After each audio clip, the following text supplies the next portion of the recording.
Firefighters extinguish a blazing house in the nick of time, exposing the murders the fire was meant to conceal.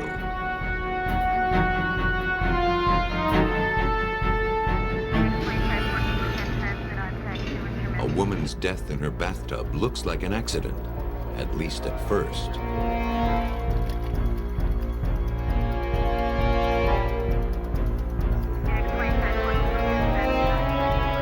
Investigating a reported suicide, police in New Orleans find certain details suspiciously out of place.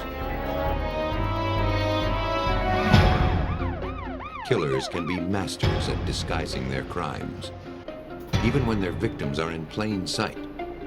It takes a vigilant investigator to realize that first impressions are often dead wrong.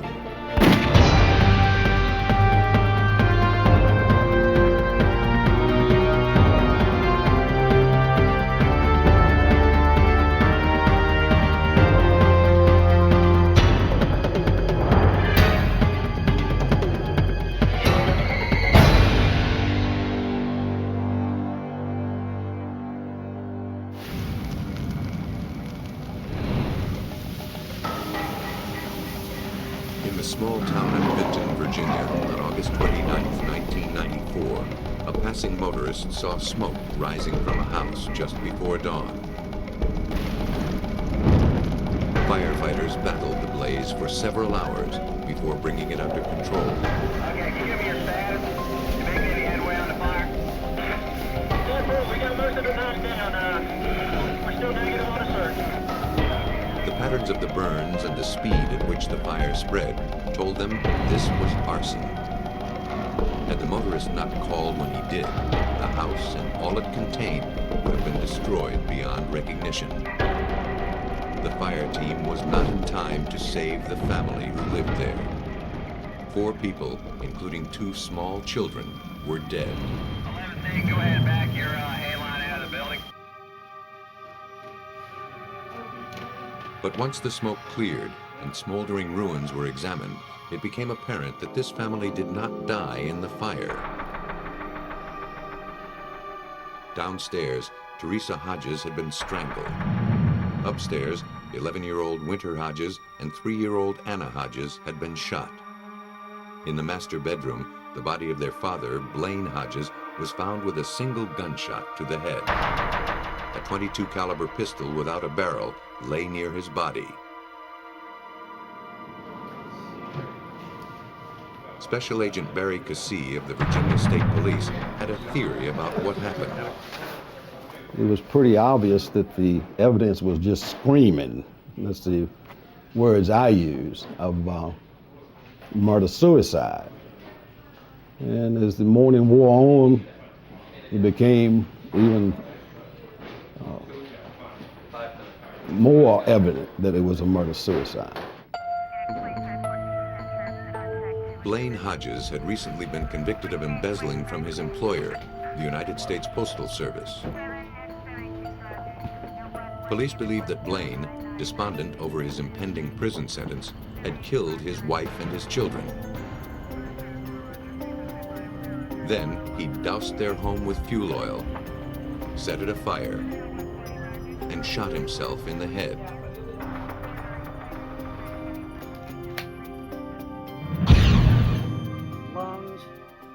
At autopsy, Dr. David Oxley, Deputy Chief Medical Examiner of Western Virginia, began to doubt the murder-suicide theory. Well, when I examined the bodies, all 4 of the bodies, I noticed the thing that struck me was that the man, Blaine Hodges, had been dead considerably longer than the other 3. The body of Mr. Hodges was quite decomposed. The other bodies were not. What do we know so far? Oxley told Special Agent Cassee that Blaine Hodges couldn't have killed his family.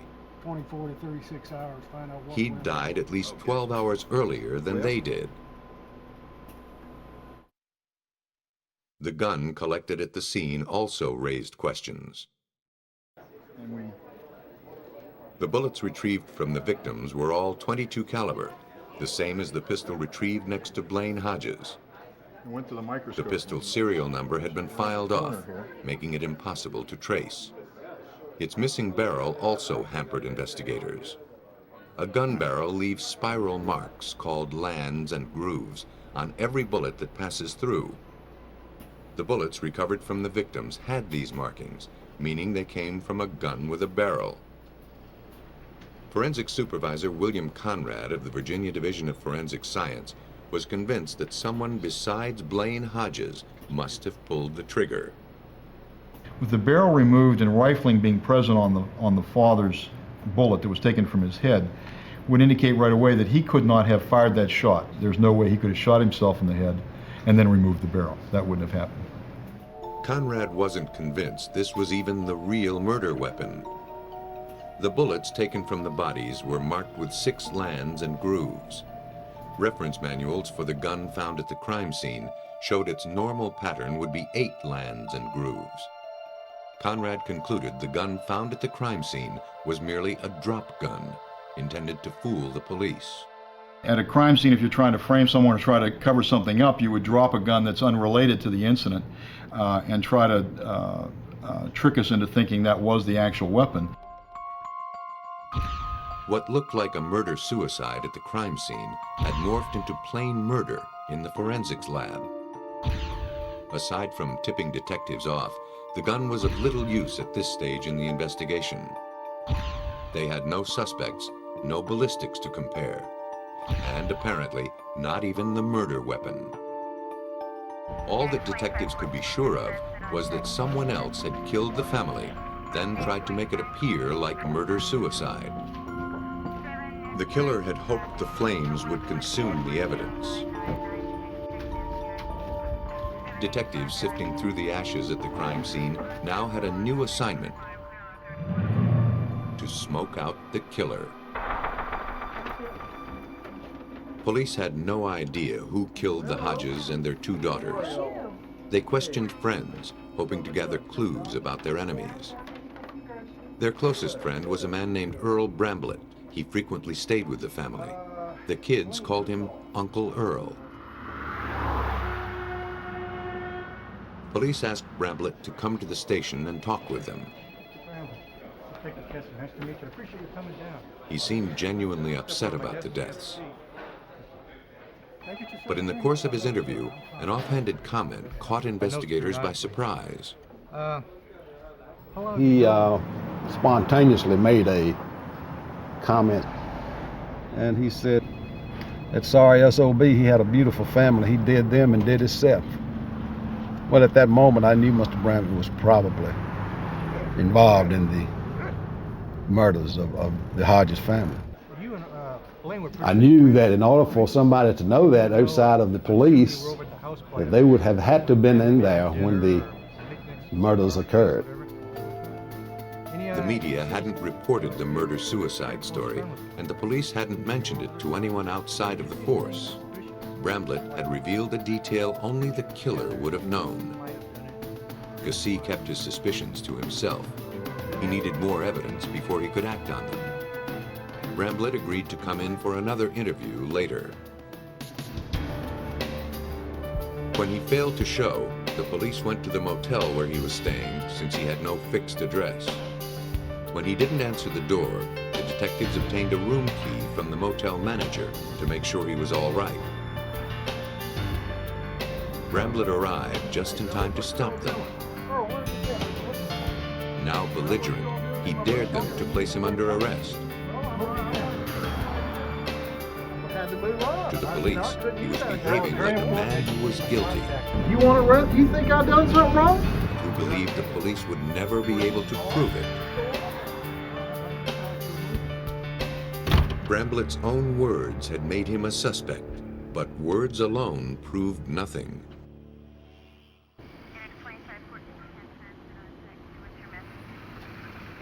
Three days after the Hodges family were killed, police set up a roadblock in front of the house.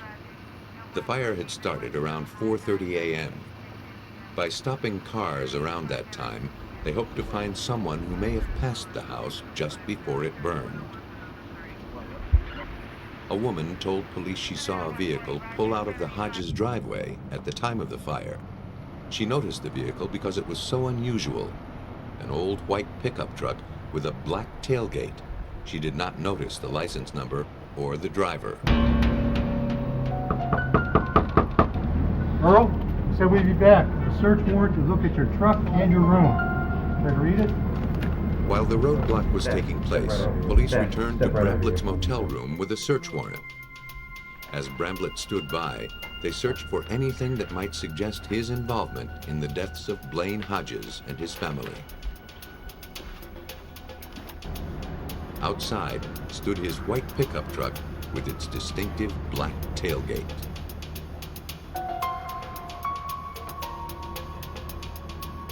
In the front seat, police saw several .22 caliber shell casings.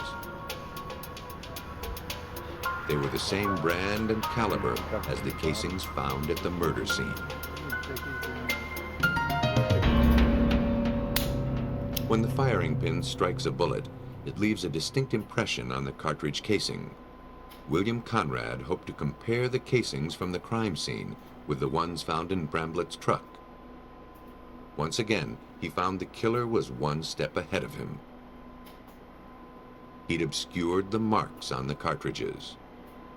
It looked like someone had placed it in, fired the gun, took them out, placed them again, and fired them.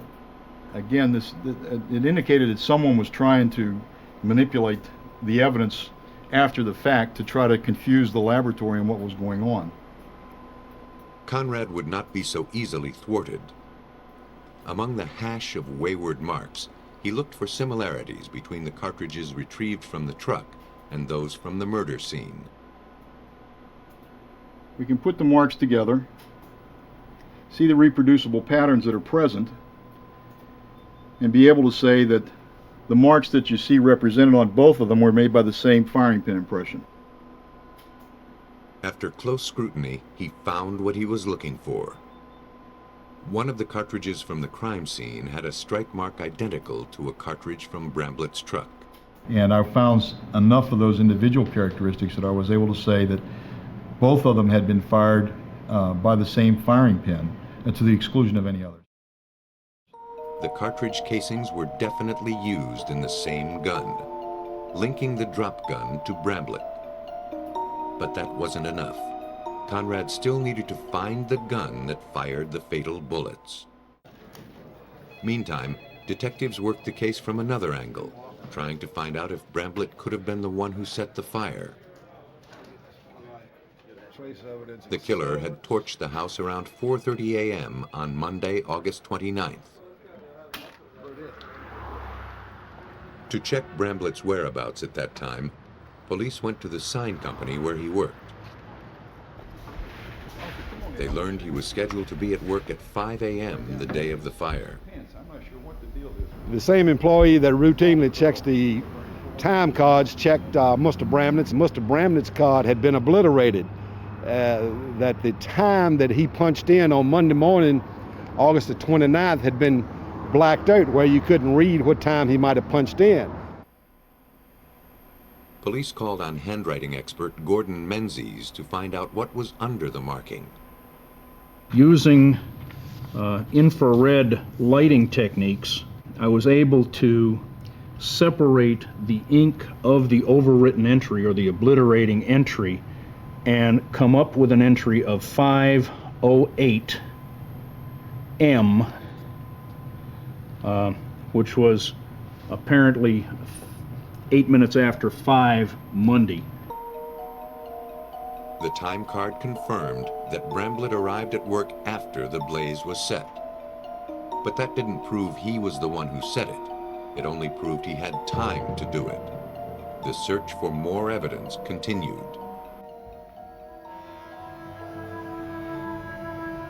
Bramblett's employer told police that the morning after police searched Bramblett's motel room, Earl arrived at work seething with rage. 1 hour later, a co-worker noticed water running under a door.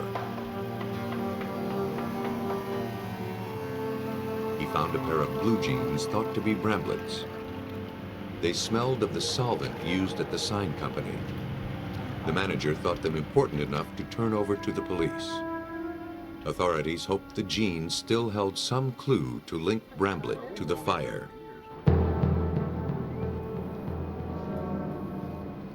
Scientists analyzed them and the water they were soaking in.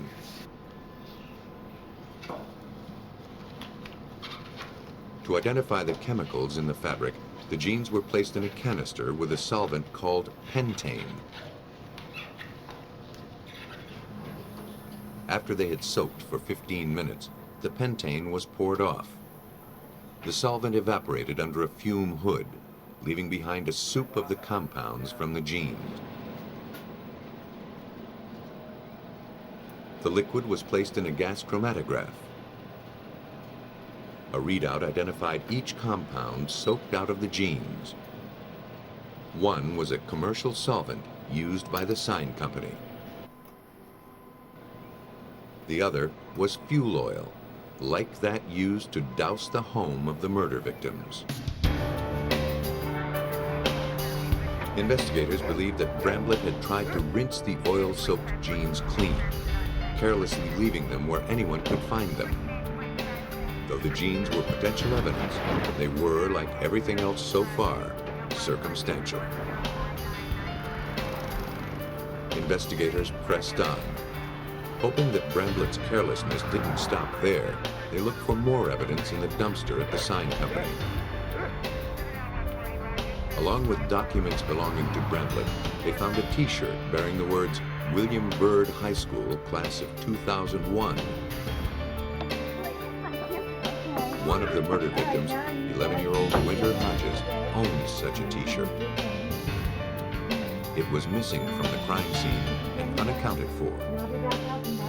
The shirt found in the dumpster had apparently belonged to the victim. Investigators were encouraged. Only Bramblett would have had access to both the shirt and the dumpster. Still, it proved no wrongdoing.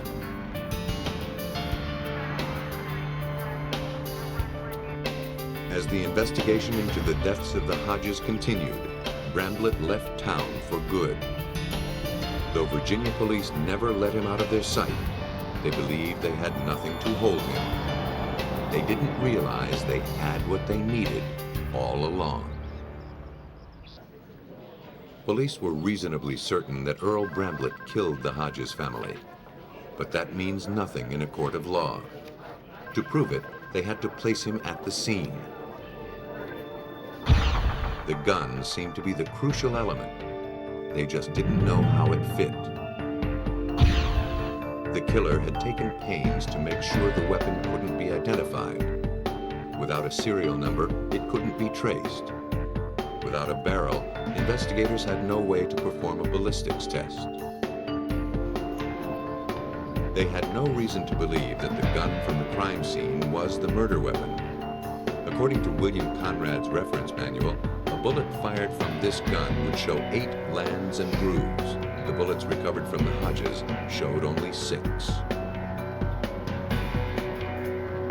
The weapon sat on a shelf for a year while the case against Bramblett stalled. Then, on an unrelated investigation, Conrad ran across a weapon of the same brand as the gun in the Bramblett case. He test-fired the gun and was surprised to find that the bullets had 6 lands and grooves instead of 8. The reference manual had been wrong. Conrad now knew that the gun found in the Hodges house most likely was the murder weapon. The killer had removed its barrel because he thought it would make the gun untraceable. But through the cartridge casings and other forensic evidence, police found their man. By linking the gun to Earl Bramblett, the police had gathered the final piece of evidence they needed to prove he was the killer. Then, his sister in Indiana provided information about the possible motive. Bramblett, apparently feeling threatened, had sent her a huge number of audio tapes for safekeeping. He told her to send them to police if something happened to him. When she heard her brother was in trouble, she forwarded them to the Virginia authorities. In his audio-taped diaries, Bramblett spoke of his more than casual attraction to the Hodges' 11-year-old daughter. Bramblett had once been a suspect in the disappearance of 2 small children, but his involvement had never been proved. According to the tapes, Bramblett began to believe that Blaine Hodges, faced with prison for embezzling, had become a police informant. In his delusions, Bramblett had decided Blaine was using his daughter to entrap Bramblett as a child molester. The police believed that on Saturday, August 27, 1994, Bramblett had been visiting Blaine at his home. While Teresa Hodges and her children were out shopping, he took his .22 Magnum pistol and shot Blaine in the head.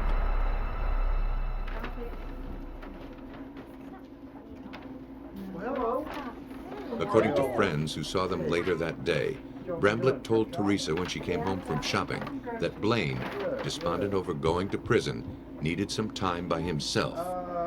Blaine took off. Like the good uncle he pretended to be, he bundled Teresa and the children into his truck and took them camping in the nearby mountains. As Blaine Hodges lay dead in an upstairs bedroom, his wife and children went off with his killer. They would have only a 24-hour reprieve. The next day, Bramblett would resume his killing by strangling Teresa Hodges. Having killed both parents, Bramblett saved his last horrifying act of violence for the children.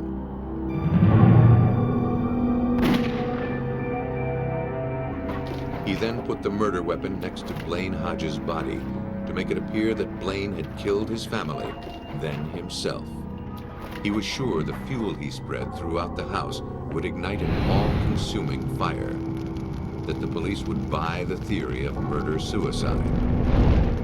But Bramblett had no sooner made his getaway than a passing motorist spotted the flames and called the fire department. Special Agent Barry Cassie acknowledges that Bramblett almost got away with it. His primary plan was, if the police buy this murder-suicide, I'm home free. And look, he would have been home free. But see, he did not know that the Benton Fire Department had responded in such a short order that they preserved the bodies upstairs. It took the police almost 2 years to build their case. Bramblett had relocated to South Carolina, but the Virginia authorities had never lost his trail. He was arrested in July 1996, convicted of 4 counts of murder and sentenced to death.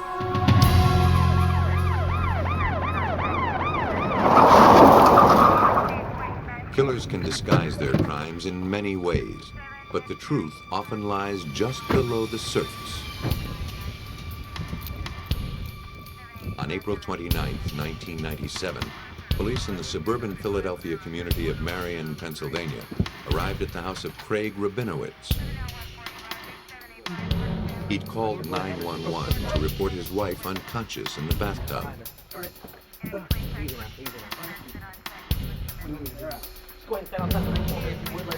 They found Rabinowitz clutching his wife, Stephanie, still in the tub where he'd found her. He told police he'd discovered his wife on her side, her head underwater. He had no idea what caused his wife to drown. Okay, great. 1, 2, 3, look. Paramedics tried to revive her, but she was dead. 1, 2, 3. Detective Charlie Craig saw no signs of foul play in the death of Mrs. Rabinowitz. My initial impression of the cause of death, after looking at Stephanie, after viewing her at the emergency ward, and after talking with the emergency ward doctor, was that it was an unexplained death or it was an accident. All right, here we go. What are you doing? Oh, come on. Friends and relatives mourned the untimely death of a woman in the prime of life. Craig and Stephanie had met when he was a camp counselor and she was still a teenager. After they married, Stephanie went to law school and had a promising career as an attorney. To their friends, they seemed an ideal couple. Now, their happiness had come to a tragic end.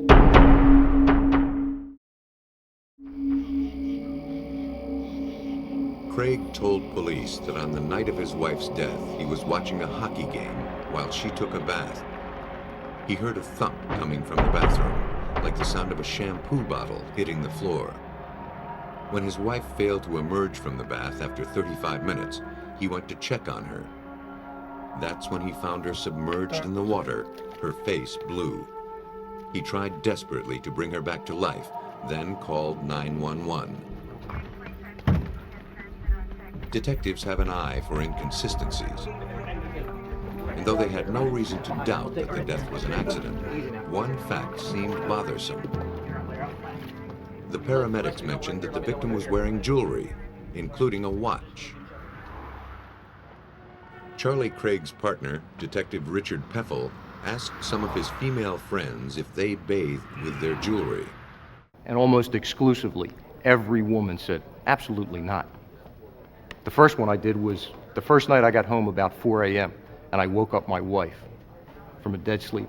Nance, if you took a bath, would you wear all of your jewelry? And she looked at me and said, no, why? And I said, don't worry about it, go back to sleep.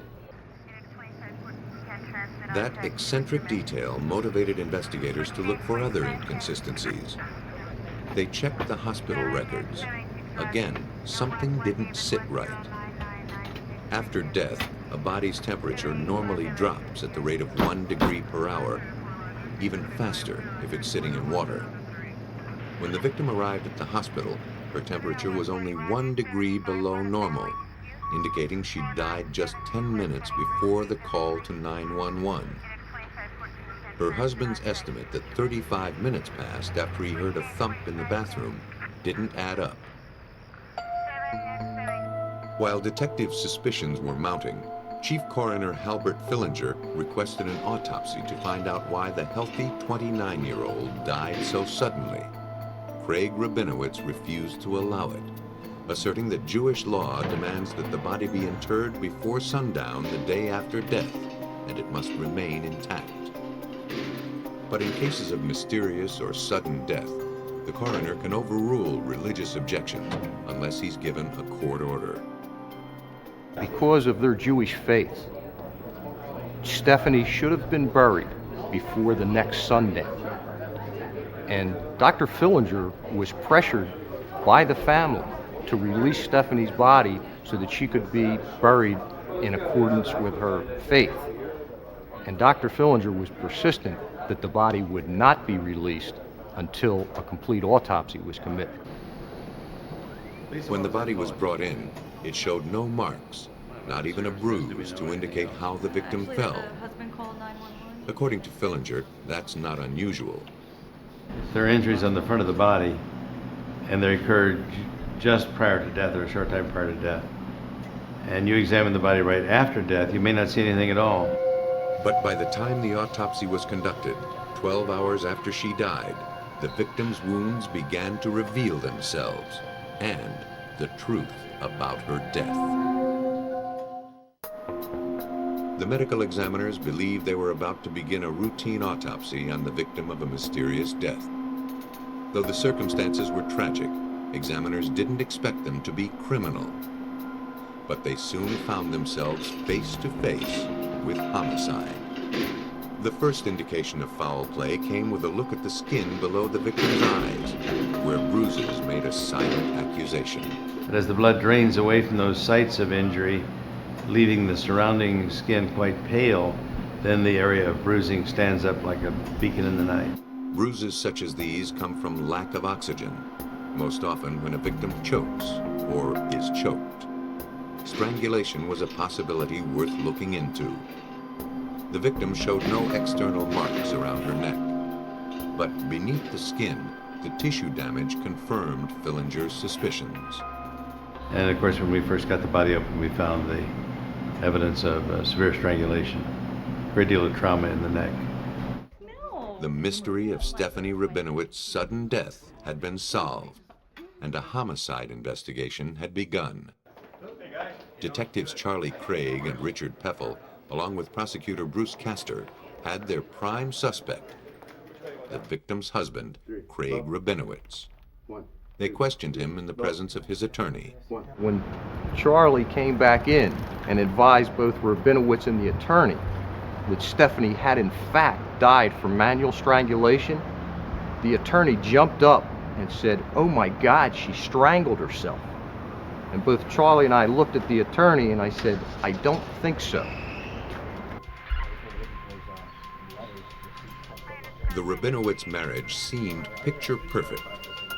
What could have driven Craig Rabinowitz to kill his wife? Police obtained a warrant to search the house for some sign of a motive. While his wife worked as a lawyer, Craig had supposedly run a business from his home. He convinced a number of his friends to invest in his promising venture. But a search of the house showed no evidence of a business being conducted there. Detectives had almost given up when one of the officers found a plastic bag in a crawl space above a closet. The bag was filled with receipts and financial records. They revealed that Craig Rabinowitz had been living a lie. When we went through the bag, we found some pretty important items, including a list or a ledger.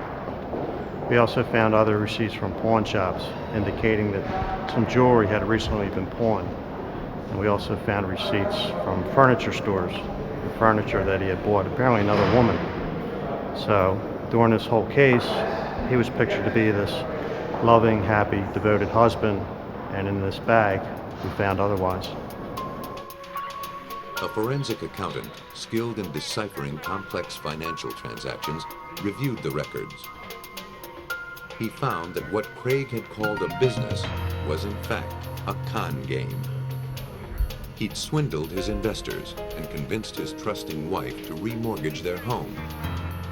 He then spent the money not on business, but to support his secret life.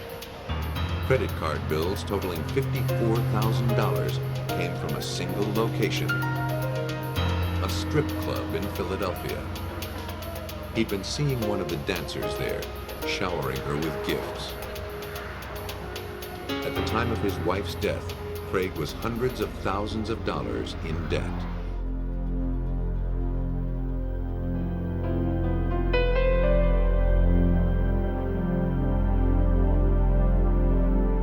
Desperate for money, Craig had taken out 2 insurance policies, each for $1.5 million.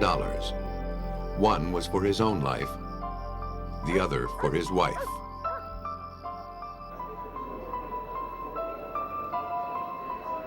In a ledger found in the attic, Craig had calculated his net worth in the event his wife died, proving the crime was premeditated. After collecting on the insurance and paying off his debts, he'd have $1.2 million to spare. At the end of his rope, Craig turned on his unsuspecting wife and strangled her to death. He filled the bathtub, hoping to create the appearance of an accidental drowning. Then he called the police. It seemed like such a simple plan. According to Charlie Craig, far too simple. A lot of people said to me, you know, this guy must have seen this in a movie or read it in a book. Well, as it was coming close to trial, that kind of stuck in my mind, and I got the photos back out because I remember there was some book that had something to do with death. A book on Rabinowitz's desk had looked out of place when police searched his home. The author claimed that few deaths are followed by an autopsy. Craig Rabinowitz was a con man. When he learned this information, that only 13% of the deaths are autopsied, Craig Rabinowitz was playing a con. He was playing the odds when he learned that information, that the odds were dramatically in his favor that Stephanie wouldn't be autopsied. But an autopsy had been performed, exposing Craig Rabinowitz as a con man who'd gotten in too deeply. For murdering his wife, he was sentenced to life in prison without parole.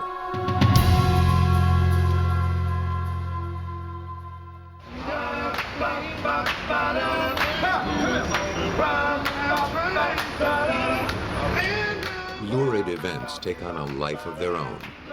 On the streets of any town, people love a good scandal, especially when it involves respectable citizens.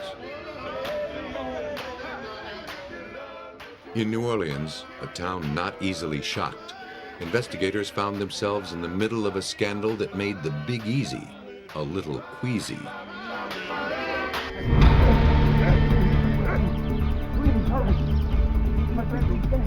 Just after dawn on January 22, 1984, 62-year-old Aaron Mintz frantically summoned his neighbor, a doctor. Mintz exclaimed that his wife had just shot herself.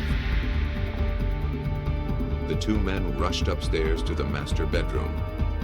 There, the doctor found Pam Mintz lying face up on her pillow, a bullet hole in the right side of her head.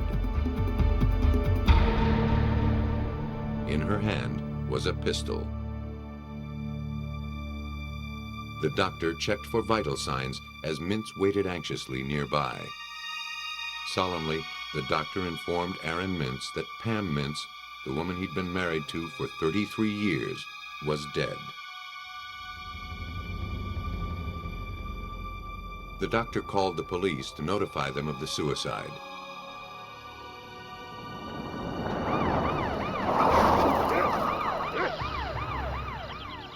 They arrived to make a report.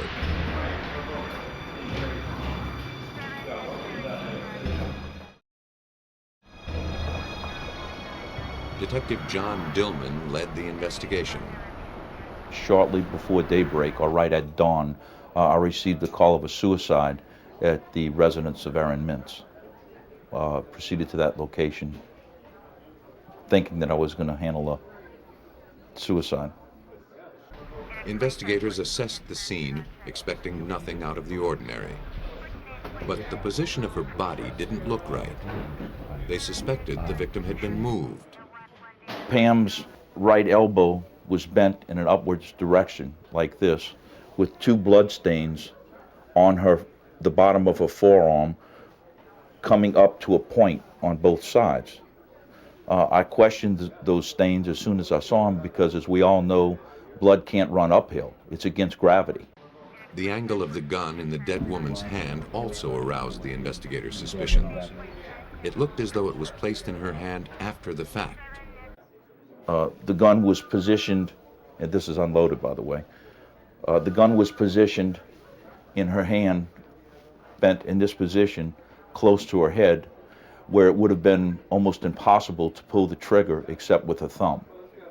The gun was clutched very loosely, indicating to me that the arm had been, which had originally been lying on the bed, had been bent at the elbow and raised into that position, and then the weapon had been placed into her hand to make it appear to be a suicide. Beginning to doubt that this was truly a suicide, detectives looked for other signs of foul play. They found blood smeared on the bathroom light switch. The victim, who died instantly, couldn't have left it. And by his own admission, Aaron Mintz was the only other person in the house. But even that discovery paled in comparison to what detectives discovered next. In another bedroom, they found a pillow with a bullet hole in it. On one side were powder burns. The other side was flecked with blood. Detective Dillman was convinced that the victim was murdered and the pillow used to muffle the shot. But once I followed this blood trail into the front of the house and found the pillow that was hidden, it didn't take a brain surgeon a big light just blew off. You know, John, this isn't a suicide, you have a murder on your hands. Police launched a full-scale homicide investigation. The case seemed open and shut. The immediate suspect was the victim's husband, Aaron. There had been no one else in the house. The alarm had not been tripped. Aaron Mintz was a prominent member of the community. He denied murdering his wife. Anxious to clear his name, Mintz agreed that same day to have his hands tested for traces of gunpowder and gunmetal. If he'd fired the gun, the residue would cling to his skin. But Aaron admitted he had washed his hands before the test was conducted. The results were negative. The test failed to prove Aaron killed his wife, but neither did it prove him innocent. Investigators turned their attention to the evidence collected at the house. They focused on the bloodied pillow found in the other bedroom and the switchblade from the bathroom. In 1984, when the crime occurred, DNA testing was not yet available. But the blood type matched the victim's.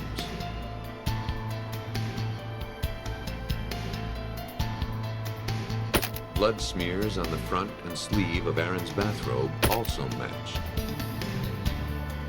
Police theorized that blood got on the robe when Aaron rearranged the body.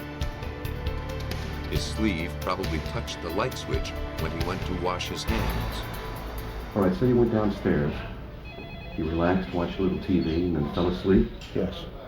And what happened then? It didn't take much digging for police to determine a possible motive.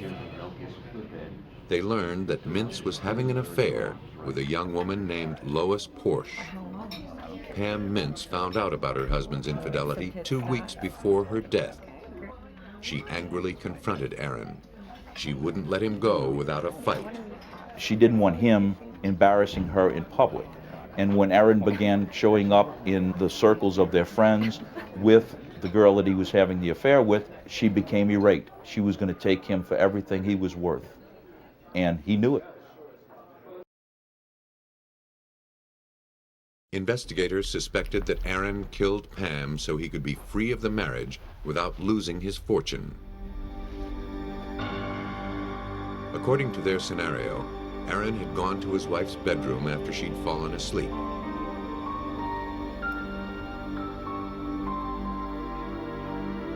He shot her in the head, using the pillow to muffle the sound so as not to alert the neighbors. That would have bought him plenty of time to rearrange the scene, making murder look like suicide. Mintz was charged with murder. To handle his defense, he hired prominent New Orleans attorney Michael Fowler. Like most of those who knew the accused, Fowler was surprised by his arrest. I would found it most unlikely, that he would have been a subject of a homicide investigation. But by the same token, I didn't know that he was having an affair. The case was sensationalized in the local press, which gave major coverage to the blood-stained pillow. In the court of public opinion, Aaron's guilt was a foregone conclusion. But in a court of law, the prosecution faced a serious challenge. You realized that you had an ability to win this case, but you had to do it in terms of the forensics. You had to be able to negate a bunch of different things. To clear Aaron Mintz, the defense relied on forensics to dismantle the prosecution's case, one piece at a time. A blood-stained bathrobe, a smeared light switch, and a bullet-pierced pillow. This was the evidence presented in the death of Pam Mintz. I went upstairs and I found Palmer. We've been over this before. I know that. To the prosecution, it pointed to Aaron Mintz as a murderer. I saw my wife dead on the bed. But the defense saw things differently. They began with Aaron's bathrobe, smeared with his wife's blood. Aaron claimed he'd been dozing in front of the TV downstairs in the early morning. Startled awake by a loud noise, he went to investigate. When he found his wife's body and the gun in her hand, his first reaction was to take her in his arms, hugging her. According to defense attorney Michael Fowler, this scenario also explains the blood on the light switch. After Aaron had embraced his wife, he turned the light on as he was exiting the room, and every reason why there would be blood there. There was blood on the light switch in the bathroom. That made sense because at a point he went into the bathroom and washed his hands. The scenario explained away all but the most dramatic piece of evidence, the gunshot pillow. The prosecution argued that Aaron Mintz used the pillow to silence his gun, then removed it from Pam's bedside to conceal his crime. Again, the defense countered. Innocent of any crime, in a state of shock on discovering his wife's body, Aaron removed the pillow almost in a daze. He merely wanted to get it out of his sight without thinking how it might appear to police. It's only significant if it's a pillow that was used in a homicide. If it's not a pillow that's used in a homicide, it's like a dirty sock. What difference does it make? You know, he just removes it. I mean, we all do crazy things when we're under a great deal of stress. The defense argued that since Aaron put the pillow where anyone could have found it, his purpose was not concealment. If he wanted to hide it, he could have hid it. There was a house that sort of was full of nooks and crannies and attic space and all, and he just put it in this other room. The defense was determined to discount the pillow completely. They stuck with the idea that Pam Mintz killed herself, but they asserted that the fatal bullet wasn't fired through the pillow. The defense had the pillow examined by Irving Stone of the Southwestern Institute for Forensic Sciences in Dallas. He set out to ascertain whether the fatal bullet was in fact fired through the pillow, as police had assumed.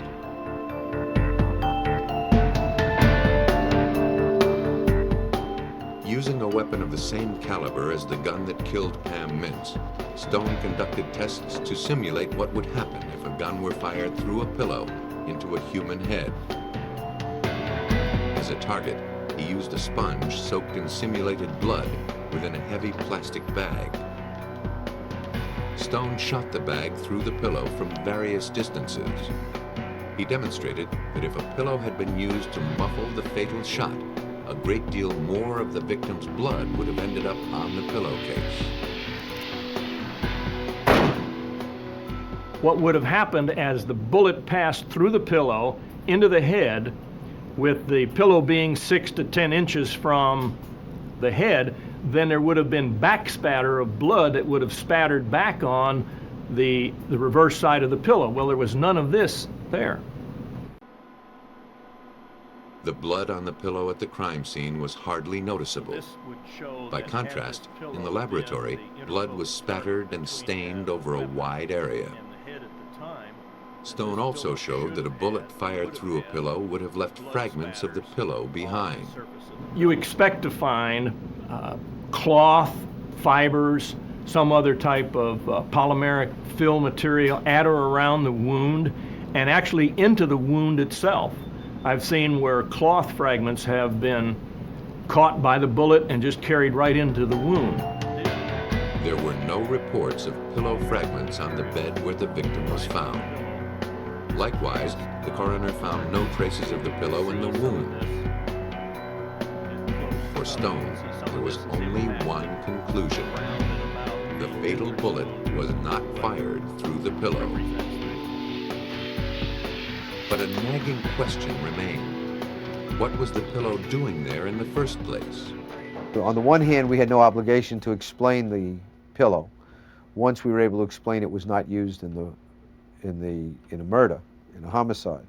On the other hand, it was there, and we had to deal with it. The prosecution had portrayed the victim as a wronged woman, murdered so her husband could pursue his affair.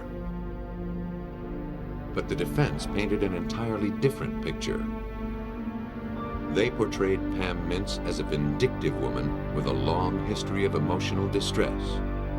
Her husband's betrayal had been too much to bear, the defense asserted. She plotted the ultimate revenge. She would kill herself, but in the process, she'd frame her husband for murder. The gunshot pillow would play a starring role. The Mintz's housekeeper testified that she'd seen the victim leaving the house the day before she died, carrying what appeared to be a pillow along with the dry cleaning. Earlier in the day, she'd seen a gun lying on Mrs. Mintz's bed. The defense suggested to the jury that Pam, out for revenge, fired a bullet through the pillow herself. Then she left it at her bedside as she prepared to end her life, knowing that it would appear that her husband had killed her. But there was no way to prove the victim had fired a pistol the day of her death. The police had made no attempt to test her hands for traces of gunpowder. Fowler believes this was a critical mistake. Despite the fact that she was then undergoing an autopsy, or was about to undergo an autopsy, and her hands had been bagged, the police lab never swabbed her hands, so nobody ever knew, and to this day they never know if there was any residue on her hands. They had every opportunity to do it, they just didn't do it. If a test had shown that Pam did not fire the gun, the police would have had clear evidence the case was not a suicide. If the test had shown Pam did fire the gun, it would have cleared Aaron of guilt. But Dillman thinks the test results might have been misleading. I did not order testing on a trace metal test on Pam Mintz's hand due to the fact that it really was irrelevant. We knew that the gun had been placed in her hands, metal had touched her hands, so any type of a trace metal test would have proved positive. That didn't prove anything. When the case went to trial, the prosecution was confident of the evidence it presented. But the jury found otherwise, accepting the defendant's version of what happened the night Pam Mintz died. The defense claimed she'd put a bullet hole in a pillow and placed it at her bedside as she prepared to end her life. In this way, she hoped to exact retribution on her husband from beyond the grave. But careful forensic analysis of the evidence had foiled her plot. Aaron Mintz was found not guilty in the death of his wife. If hiding the body is not an option, then hiding the crime is the next best choice. But a seamless veil of deception is difficult to weave. At a crime scene, investigators are always looking to challenge their own assumptions. A battery of forensic tests gives them the means to do it. Whether an alibi is grandiose or utterly simple, if it's based on a lie, it won't withstand close scrutiny. Time and again, killers who believe otherwise are proven dead wrong. In Los Angeles, a serial killer eludes police for months. The Night Stalker strikes at random, kills at will.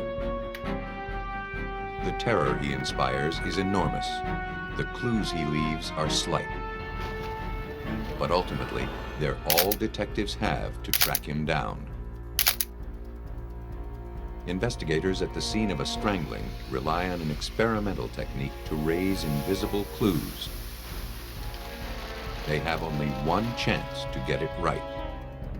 If they fail, a killer will walk. Crime scenes can be misleading. They can hold plenty of secrets or next to nothing. Harvesting hidden clues is the first strike against the criminal. To catch him, detectives need to turn fleeting prints into lasting impressions.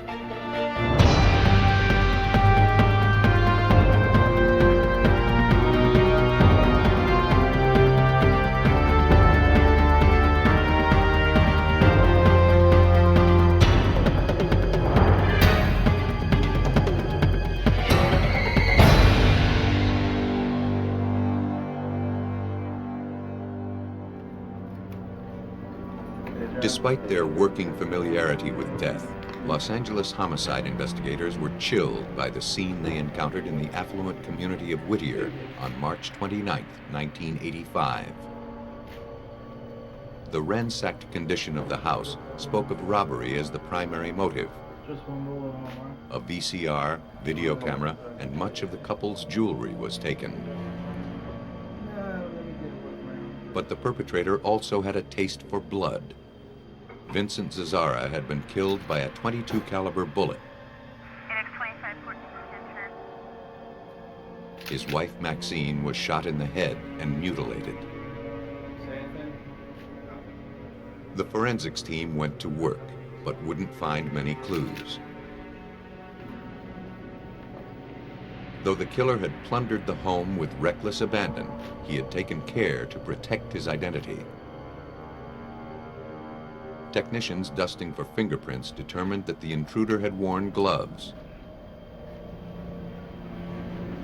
whoever had committed these murders left few traces behind. The bullet slugs were too damaged to be of use. After hours of scouring the home for clues, detectives came up empty-handed. The killer, it appeared, had gotten away clean. But he hadn't covered all his tracks. Beneath an open window, detectives located his point of entry. Distinct footprints marked the soil. One of the two prints belonged to the homeowner, Vincent Zazzara. The other appeared to be the footwork of his killer. Technicians sprayed the print with a fixative, then poured plaster into the indentation. The shoe print was lifted from the ground and sent for analysis.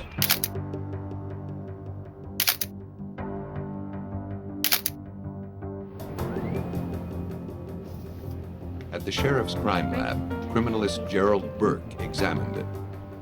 I was asked to check pattern details, size, take measurements of the casts of the impressions, and to see what kind of information I could get from those shoe impressions with regard to manufacturer, make of the shoe, size of the shoe, things of that nature. The more Burke could learn about the shoes, the better idea detectives would have about the man who filled them.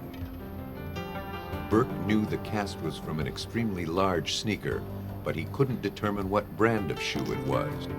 In his years of experience, Burke had never come across a print like this. It wasn't in their reference library of tread patterns. He couldn't find it in shoe stores. It had to be a newly released model or an off-market brand. Either way, the print, like the spent bullets, led detectives to a dead end. Well, I don't know, they're still pretty young. Without a source of comparison, Burke's analysis couldn't move the investigation forward. The Zazzara murders weren't the only case that had the sheriff's office puzzled. At the same time, detectives were trying to make sense of a homicide that had occurred less than 2 weeks before, 5 miles away in Rosemead in LA County.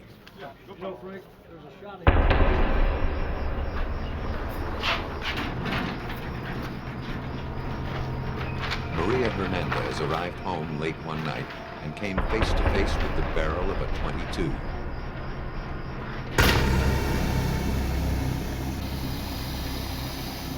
Inside the condominium, her roommate, Dale Okazaki, heard the gunshot.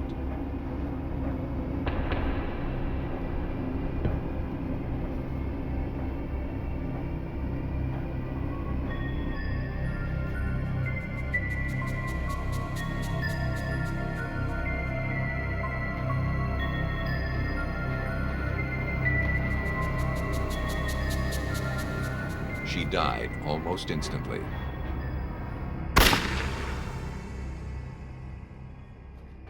Can you tell me what happened? Maria Hernandez had been lucky. Come home. The keys in her hand deflected the bullet. Go out and She played dead until the attacker left. and the gun was right in my face. Just She inches told from my investigators face. that the killer was a thin Hispanic man in his 20s, dressed all in black. And I laid there. I just knew that I just needed to lay there. And He not had move. black, bulging eyes, hollow cheeks, and rotting teeth. Enough light to see. Hernandez had no idea why he wanted her and her roommate dead. How tall? Is he as tall as I am? Tall? For a week, the case went nowhere. And then, in an equally random way, the Zazzaras were killed. The .22 caliber slugs from both crimes were sent to the ballistics lab for comparison. They were too distorted to positively link them to the same gun.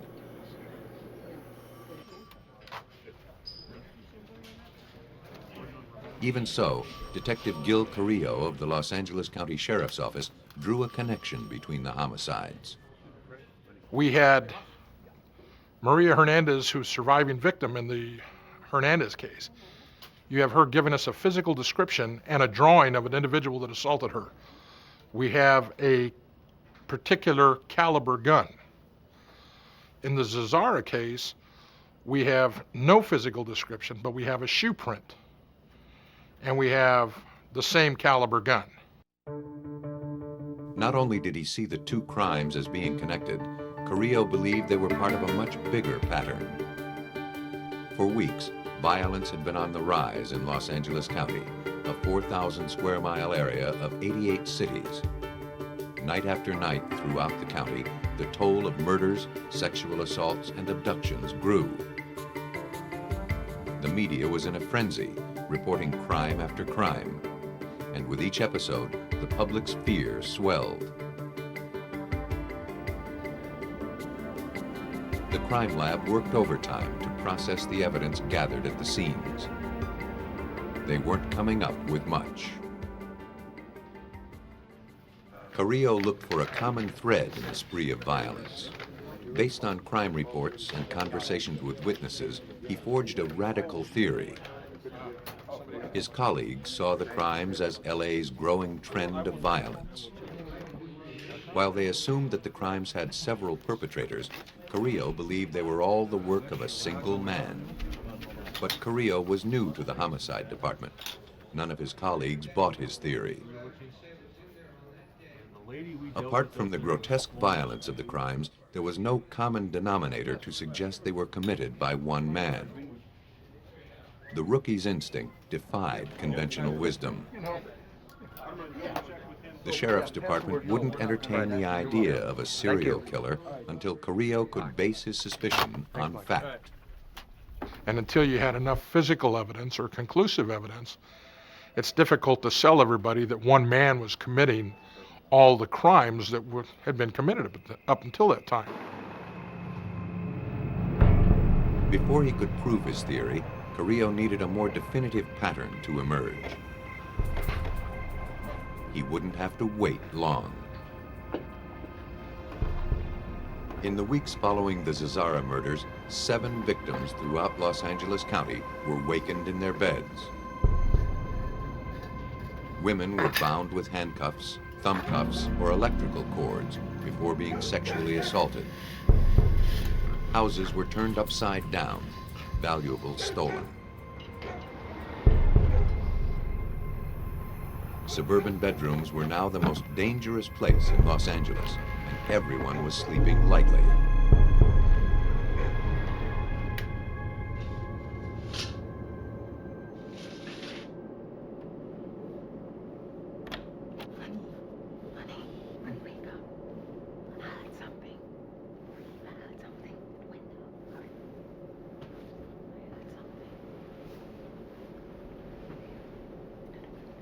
In early June, just 3 blocks from the Zazzara's house, a deputy's wife was roused from her sleep.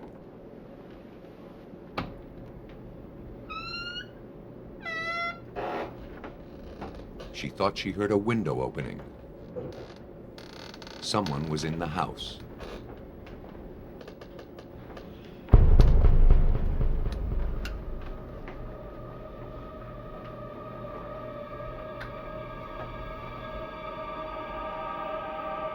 Hearing the couple's movement, the prowler slipped away. The deputy called the sheriff's department.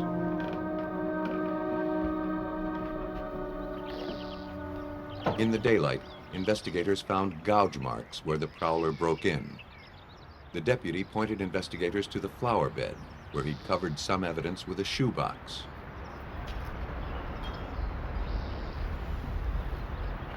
Beneath it was the imprint of a large athletic shoe. The waffle pattern was familiar. It looked just like the tread found outside the Zazzara's house. It was the break detectives had been waiting for. If this print matched the print found at the Zazzara murders, it would support Carrillo's theory that one man was stalking LA's neighborhoods. But if that were true, it meant that one lone killer had managed for 1 year to defy LA's best and brightest.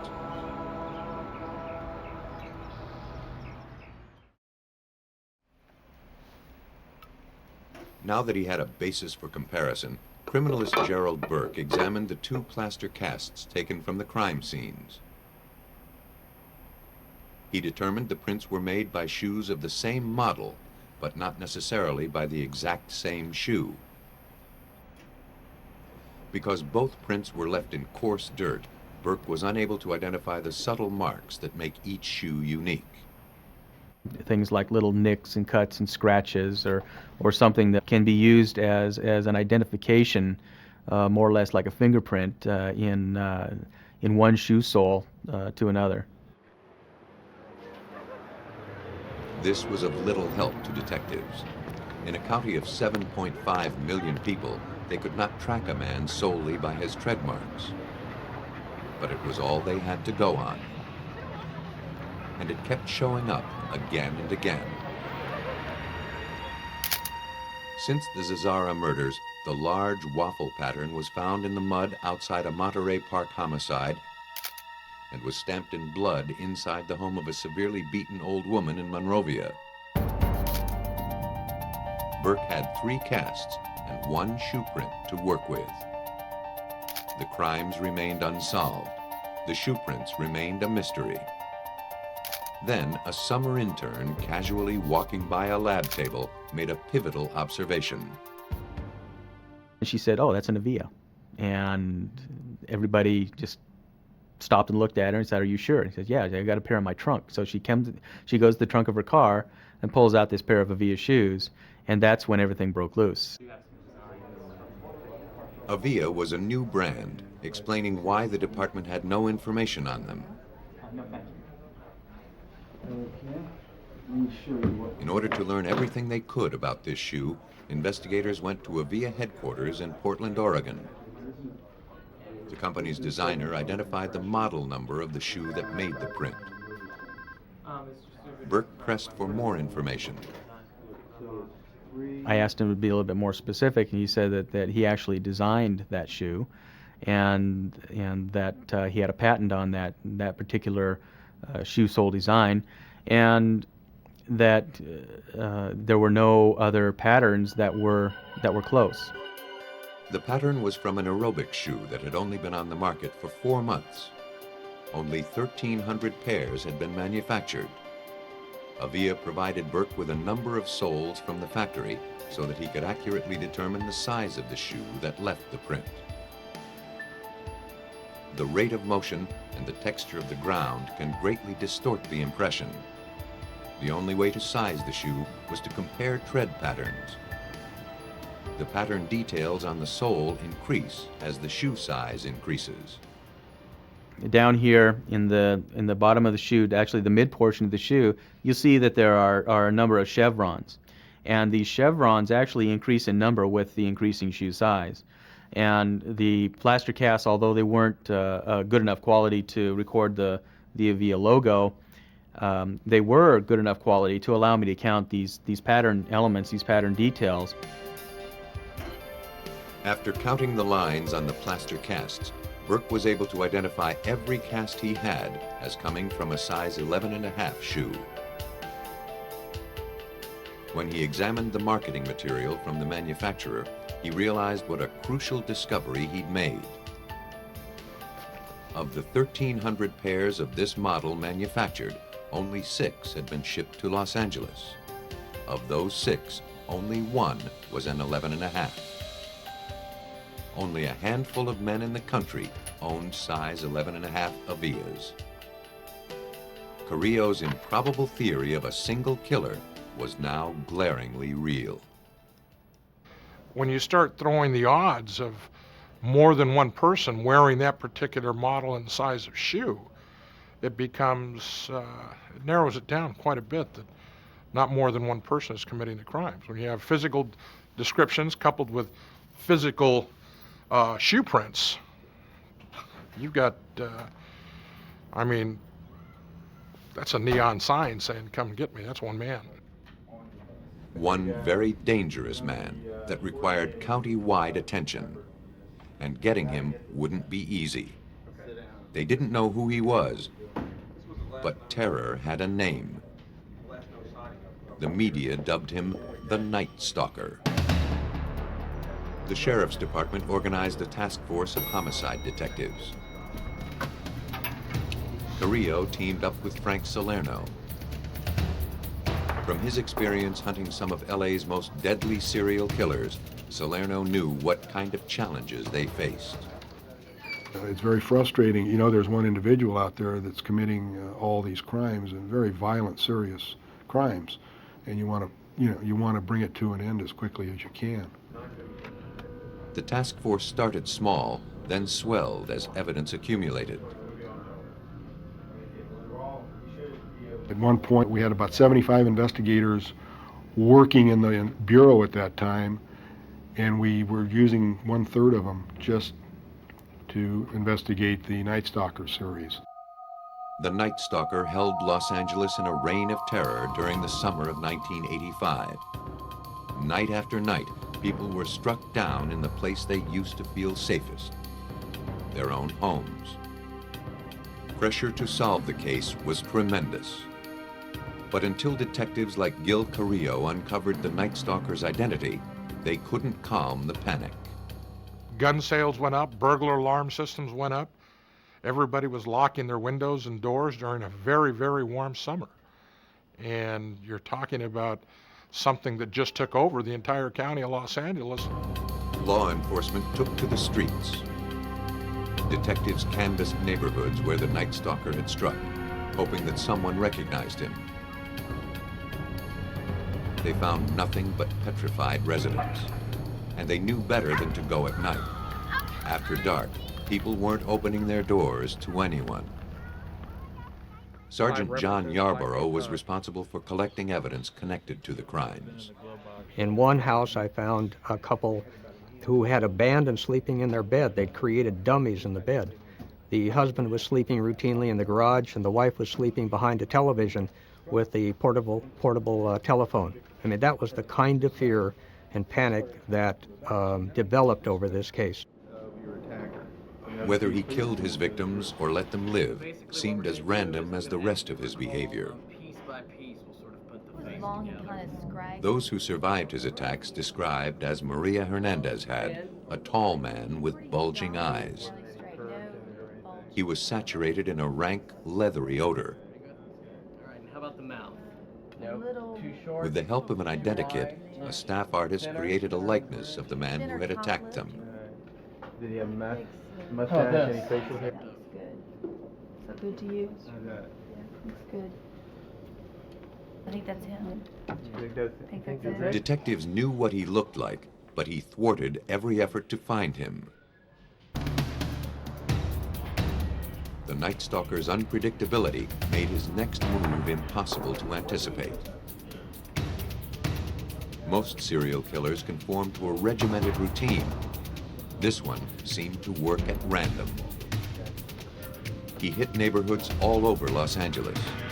His victims, both men and women, varied in age, ethnicity, and economic background. His MO was all over the map. What we had was a man that sometimes used a gun, sometimes used a knife, sometimes used blunt force trauma, some he raped, some he didn't, some he strangled, some he just stomped to death, some he robbed, some he didn't. The only thing he never changed was his shoes. I'll tell you what, I'll lock down some things To track the Night Stalker, Gerald Burke had to become an expert in the killer's footwear.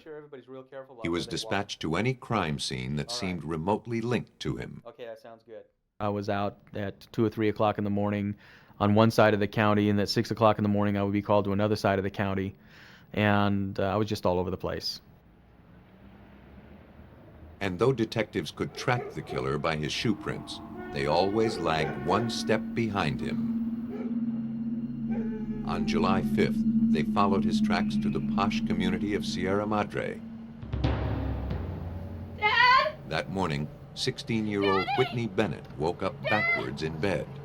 She had a searing headache. While the Bennett family slept just feet away, the girl had been beaten near death with a tire iron. She remembered nothing about the attack, but the familiar calling card was there. Sergeant John Yarborough speculated that the killer had two reasons for wearing the same shoes over and over again. First, they were functional. They allowed him to move surreptitiously or run if he needed to.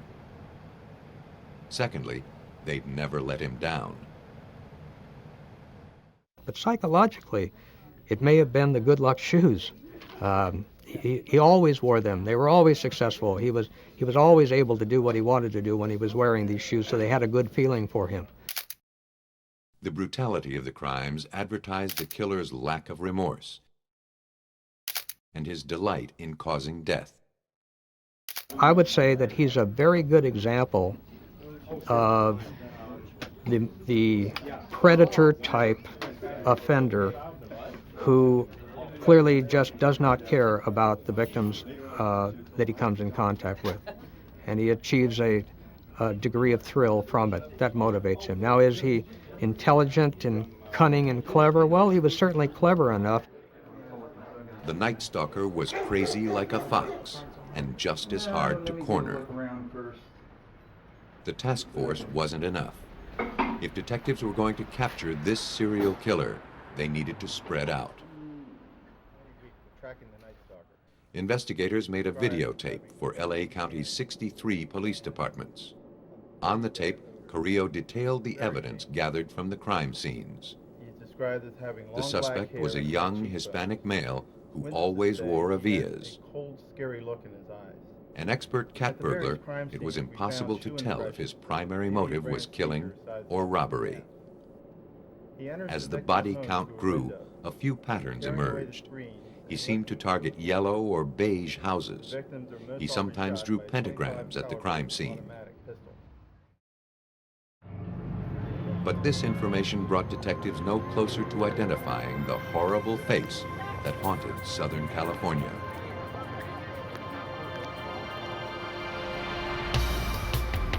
The violence reached a frenzy as the summer of 1985 wore on. By early August, the Night Stalker was suspected of killing 13 people and attacking 10 others. His activity in and around Los Angeles seemed to be accelerating.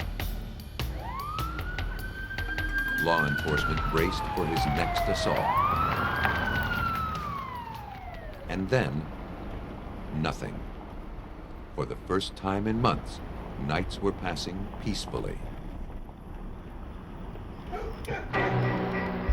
But not for long. On August 18th, the Night Stalker struck again, this time in San Francisco. Peter and Barbara Pan, a couple who lived in a yellow house, were found murdered.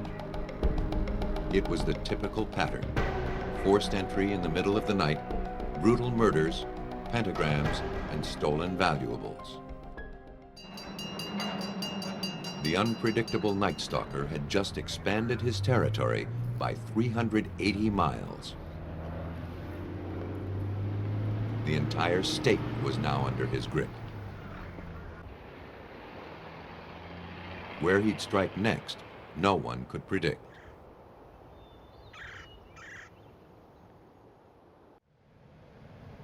San Francisco Mayor Dianne Feinstein called a press conference to calm the citywide hysteria. But she divulged sensitive forensic information detailing the sneakers and the ballistics findings. Detectives believed the Night Stalker was following his case in the media. All along, he had enjoyed toying with law enforcement. Now that he knew exactly what they had on him, the advantage was his. He was likely to change his MO, and he was sure to discard his signature footwear. But a few good things came out of the media hype. San Francisco newspapers publicized the items of jewelry stolen from the Pans. A $10,000 bounty was placed on the Night Stalker's head. Informants started coming out of the woodwork. An informant, Donna Myers, told police that a man named Rick from El Paso had given her a bracelet and some rings.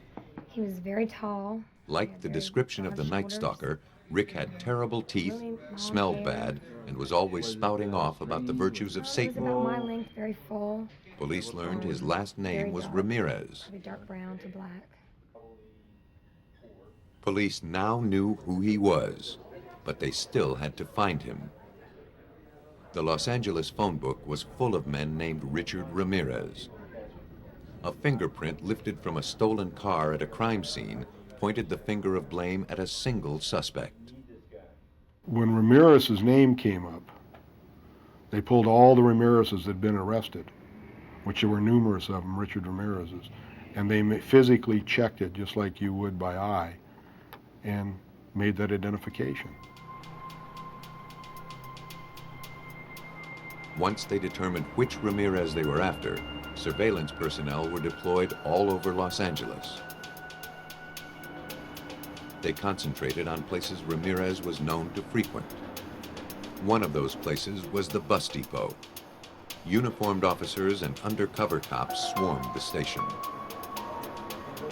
But since they were looking for a man attempting to leave LA, they didn't pay attention to arriving passengers. Ramirez, returning from Tucson, spotted the undercover officers before they saw him.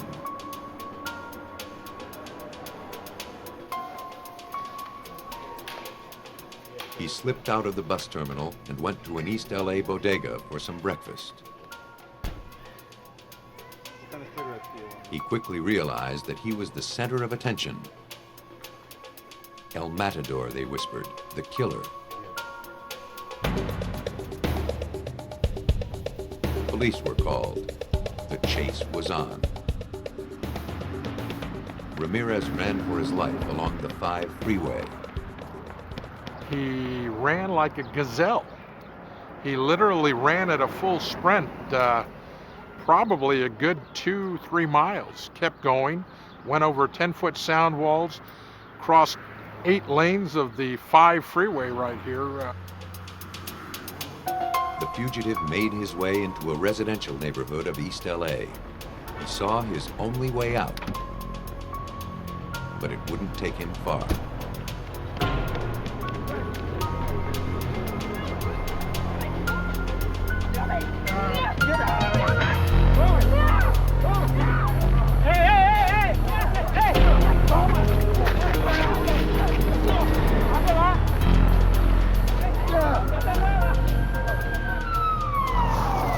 Police interceded.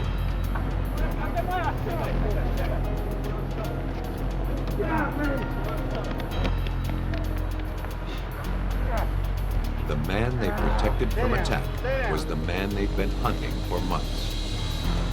Their prime suspect, Richard Ramirez.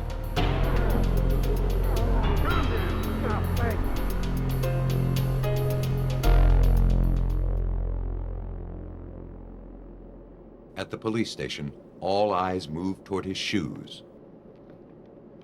They weren't Avia's. The Night Stalker was too clever to wear those again. But they were size 11.5. It seemed they had their man, but they didn't have his shoes. As always, it appeared the Night Stalker remained one step ahead of them. Pinky, let's see your pinky. Both Carrillo and his partner Frank Salerno believed that Richard Ramirez was the Night Stalker, but they didn't have the notorious sneakers. To build their case, the detectives would need to carefully draw together the web of evidence. Their first task was to interview the suspect. His demeanor surprised them. Very soft-spoken. For lack of a lot of education, he was well-spoken also. Probably the thing that sticks in my mind the most is when you walk into an interview room with a suspected killer, is you usually introduce yourself, you tell them who you are. And I walked in and sat down, he says, "You're Frank Salerno." Ramirez knew of him from the Hillside Strangler case, involving a pair of high-profile serial killers Salerno helped nab 6 years earlier. Detectives learned that their suspect had a vast working knowledge of serial killers throughout history. He knew all of their names, their methods, and the details of their captures. He had followed the Night Stalker case in the media. Though he never admitted to any crimes, Ramirez engaged detectives in a conversation about LA's latest serial killer. He would talk to us in the third person. I didn't do this, but the Night Stalker might have done this. And the Night Stalker might have done this and this, and what do you think he'd have done over here? Ramirez never confessed, so investigators looked for hard evidence to tie Ramirez to the crime spree. Inside his wallet, they had found a claim ticket for a piece of luggage at the bus station. Everything was removed and photographed. The bag contained a revolver and several kinds of ammunition, including .22 caliber cartridges. The evidence was bagged for further analysis. The shells and slugs collected from various crime scenes were taken to the ballistics lab to compare against those taken from the bag. They matched. Also, Ramirez's fingerprints were found on some of the items, confirming that the bag and its contents belonged to him. Most of the Night Stalker's surviving victims picked him out of a lineup. The eyewitness accounts, ballistics, fingerprint, and shoe print evidence provided police with enough to arrest Ramirez for the Night Stalker crimes. 3 years after the arrest, the case finally went to trial. By this time, police suspected that he had killed 16 people and assaulted 11 others. The suspect made no show of repentance. During a preliminary hearing, he sported a pentagram on the palm of his hand. He waved it about, shouting, "Hail Satan." Though no size 11.5 Avia aerobic sneakers were recovered among Ramirez's belongings, it was the prints found in 8 of the crime scenes that held the case together. They formed an irrefutable physical link between the string of burglaries, rapes, and murders. Eyewitness testimony tied the man in court to other crimes, even when no print was present. The most expensive trial Los Angeles had yet seen came to a close after more than a year with a victory for the prosecution. In November 1989, Ramirez was sentenced to death 19 times. Richard Ramirez was one of the most horrifying monsters to terrorize the country. But whether a killer takes many lives or only one, the motivation to kill remains the same. Murder is the ultimate selfish act.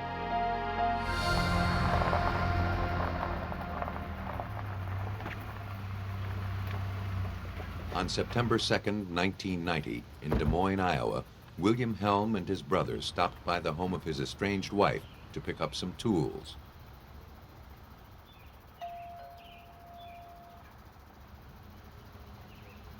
The house was locked. There was no sign of his wife. He could see their son playing unsupervised. He became alarmed.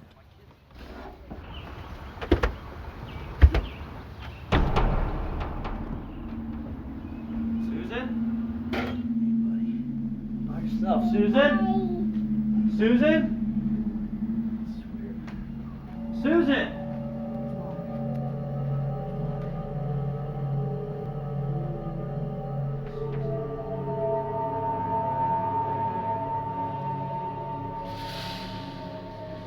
Then he found her in the bedroom.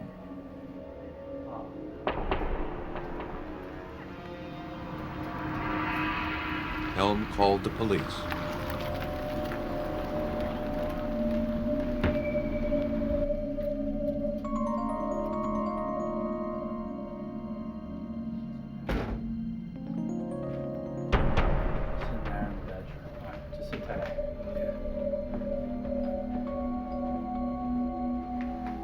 Officers arrived to find a woman's nude body lying in bed.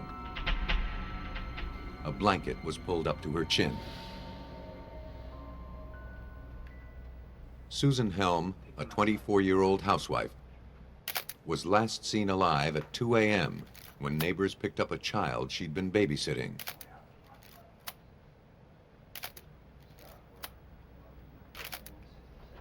The same clothes she'd been wearing the previous night were crumpled on the bedroom floor. What time did you guys get here? Police asked William Helm about his relationship with his wife. He told them they were separated and he had moved out.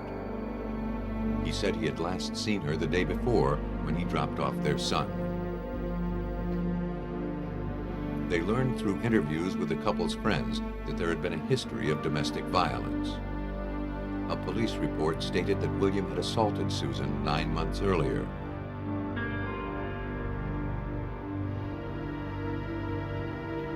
Nothing in the house seemed out of place. There were no signs of a struggle, no indication of burglary.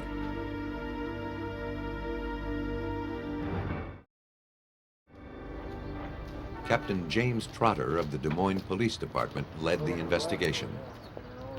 We have a routine that we go through on all crime scenes, particularly indoor crime scenes, and we start from the outside and work towards the center to preserve as much of the evidence and photograph it as we possibly can. The forensics team methodically combed the house in search of the smallest clue as to what took place. Though the victim was nude, they found no evidence of sexual assault. Technicians couldn't find hair, fingerprints, or blood samples to link the killer to his crime. The ligature mark around her neck told of a brutal death by strangulation. Detectives formed some theories. Because of the way in which the body had been covered, they believed that the victim had been killed by someone she knew. Someone who cared enough to conceal her nudity from strangers. Usually what happens is that after the crime has been committed, then they think, oh my God, somebody's going to see my wife or girlfriend or cousin or whatever the circumstance is, and they'll cover them up. So it's a good clue, simply that. It's just a clue to lead us in a direction in our investigation. As the bedding was examined, they uncovered another clue. Beneath the blanket, the body had been placed on top of a sheet, and on that sheet was an oily mark that looked like a shoe print. I think you might have some imprints on the carpet. That's why I want you to be The careful print with wasn't that. distinct enough to be Use used for there for the time comparison, being. but it suggested that the body had been moved. Walk up alongside of the bed if you could. Pull that sheet back just a tad. And so we concluded from that more than likely someone stood on the bed and maybe pulled or lifted the body onto the bed. Samples of the blood. Okay. The oily shoe print was made by automotive grease, embedded with small metal fragments. William Helm welded mufflers for a living. Though the print made him the prime suspect, it would be difficult to build a case against him. The physical evidence, it seemed, would only prove something he'd already admitted, that he'd entered the home, gone into the bedroom, and found the body. I was going to pick up my daughter, so I pulled up. Helm was brought to the police station to make an official statement. Investigators tried to pin him down about any physical contact he may have had with the victim's body when he found her. I knocked on the door and then there was no Helm answer. claimed that he hadn't moved the bedding at all. He'd only used his fingertips to check her pulse at the wrist and neck. And so it was critical that we have some physical evidence, otherwise we were only going to have a circumstantial case and probably not anything that we could arrest anybody for. Detectives hoped that the body would disclose the secrets that the rest of the house had been hiding. More than a shooting or stabbing, strangulation requires close contact with the victim. Surely the killer left something behind. Detectives used an alternative light source to search for hair or fibers. Again, they found nothing. Unless a substantial clue surfaced soon, there would be no way to catch this killer.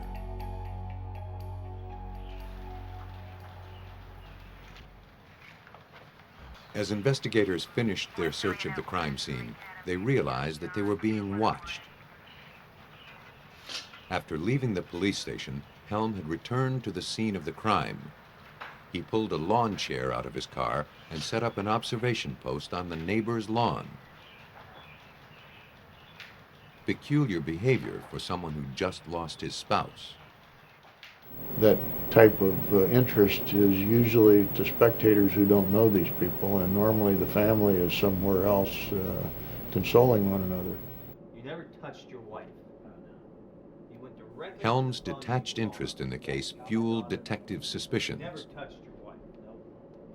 They asked him to come to the station for another interview. But you want to know why? After almost 2 hours of questioning, police obtained enough information to get a warrant to collect samples of his hair, saliva, blood, and handprints. Okay, pull it up. In order to prove that Helm had killed his wife, police would have to find evidence that he was the one who moved the body.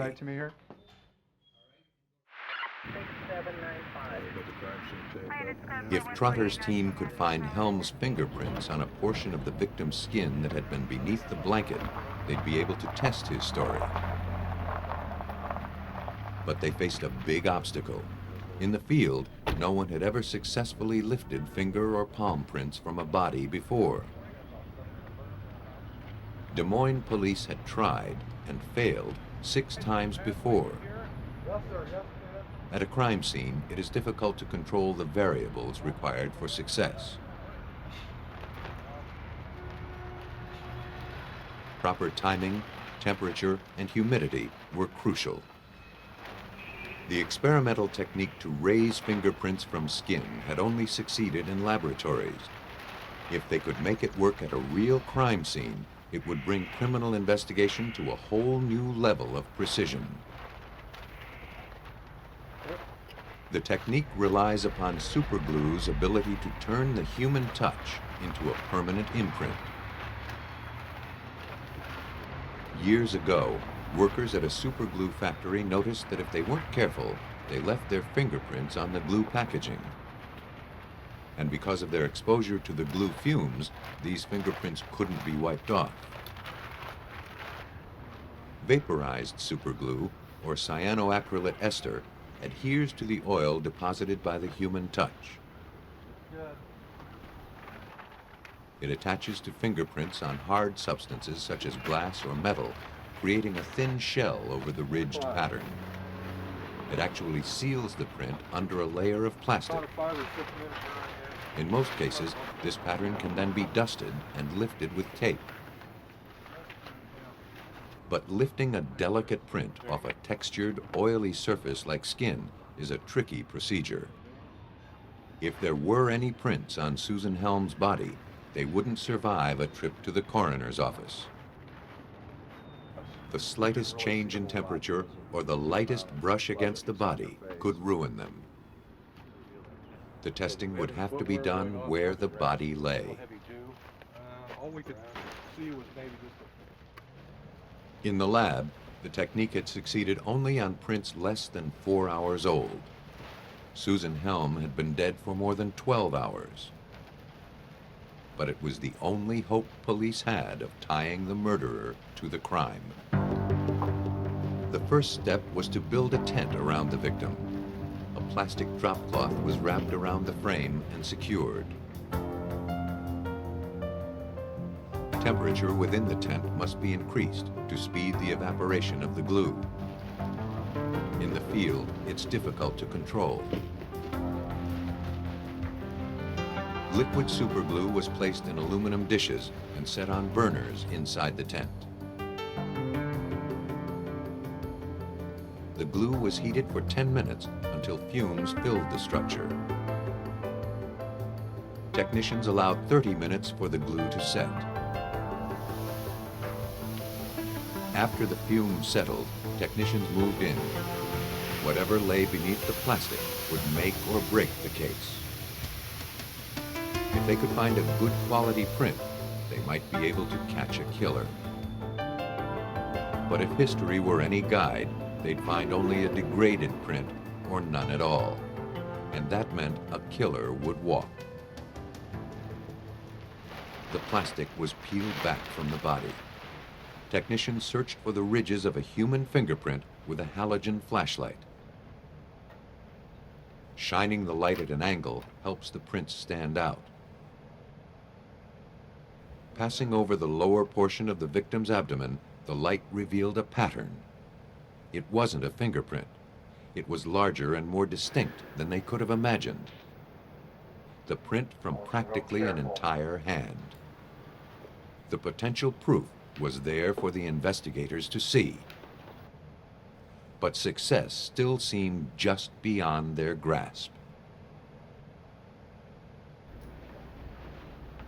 For the first time in forensic history, scientists had been able to coax a latent print from a human body outside of the laboratory. But collecting the print would be another matter. Lifting it with tape would likely destroy it. Scientists needed to lift the print photographically. The photographed print from the victim's belly was delivered to the Des Moines Police Department crime lab, where it was compared to the print taken from William Helm. When comparing two fingerprints, identification technicians use a computer to look for matching patterns. Because palm prints are so intricate, technician Jerry Wilson had to make the comparison manually. The time-consuming task requires him to pinpoint areas where ridges join, diverge, or form dots. The ridge on the outside. Using those patterns as reference points, Wilson compares the prints for similarities. And we look for these same identical points in the same relative unit space in each between the latent and the ink print, and the same amount of intervening ridges. And we also look for discrepancies, because if there's unexplained discrepancies, then you have to either eliminate the print altogether or explain why there is a discrepancy. Technicians found no such discrepancies between the prints. Instead, they identified a highly unusual formation on both. There was a double loop formation in the palm print, which is very unusual. And that helped to locate the pattern area and made the comparison much easier between the inked and the latent print. Right here we've got an upward ending ridge. Wilson can call two prints a match if they share 8 common reference Ending points. ridge right there. In the Helm case, technicians stopped counting This at is 90. kind of up in the interdigital area, so we got 2 delta It was one of the most formations. obvious matches their office had ever come across. There. The discovery of William Helm's palm print on his dead wife's belly proved he was lying. He was the one who placed her into bed.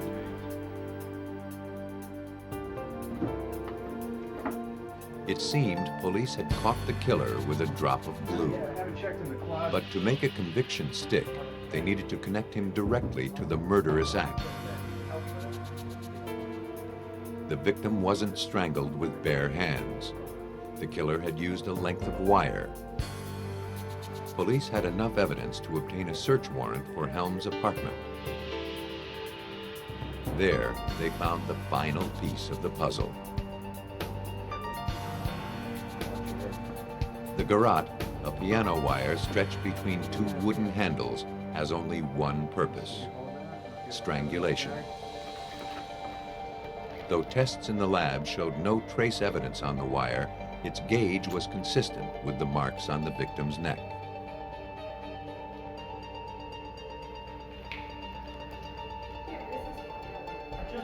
Trotter pieced together a likely scenario of the murder. On the morning she was killed, Susan and William Helm had argued for the last time. William became enraged and took her life. He tried to cover his deed with a blanket, but the persistence and methodical attention to detail of the Des Moines Police Department produced the clue that marked him as a killer. William Helm was convicted of first-degree murder in the strangling death of his wife. He was sentenced to life in prison without parole. The forensic evidence in this case was extremely important because of the lack of witnesses and blood and all those other kinds of things that you can typically use to prove your case. So the fingerprint, or the palm print in this case, was the turning point for us. By making sense of obscure prints, forensic scientists helped expose the crimes of Richard Ramirez and William Helm. Thanks to advances in technology, murderers like them can no longer escape the lasting impressions they leave behind.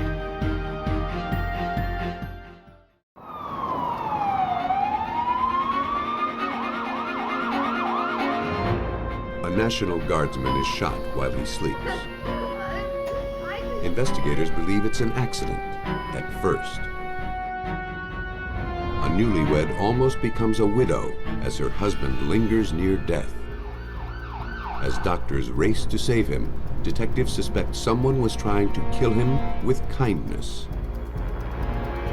Investigating a businessman's murder on a country road, detectives find themselves enmeshed in a tangle of lies and few real clues. In search of answers, they hit the library. Sometimes the least likely suspects are the most likely candidates for committing murder. The so-called fairer sex has been unfairly overlooked when accusations fly.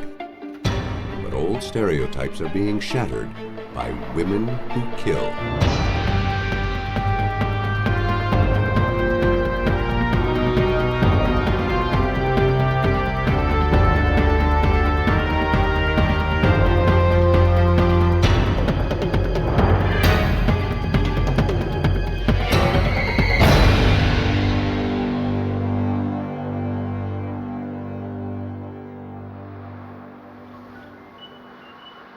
Right now in the United States, more than 3,000 criminals sit on death row for murder.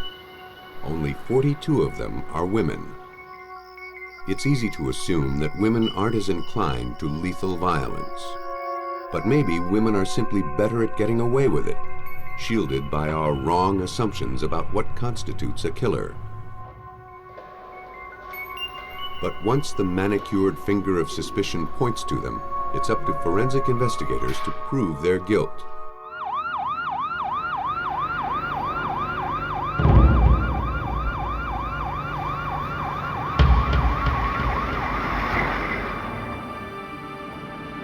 Early on February 1st, 1988, paramedics in the Durham County, North Carolina Sheriff's Office were called to the home of Barbara and Russell Stagger. There had been a terrible accident.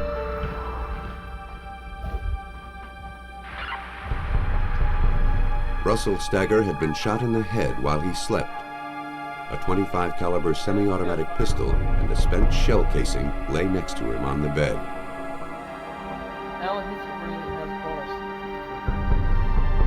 Through her tears, Barbara Stagger explained what happened.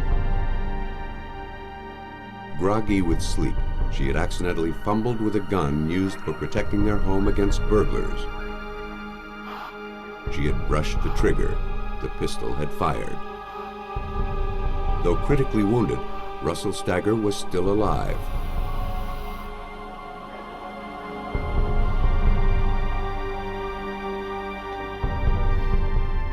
Doctors did everything they could for Stagger, but within hours, the grim prognosis was clear.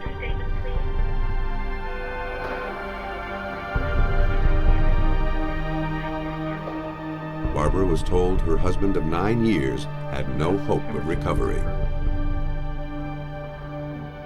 She signed a consent form to take him off life support.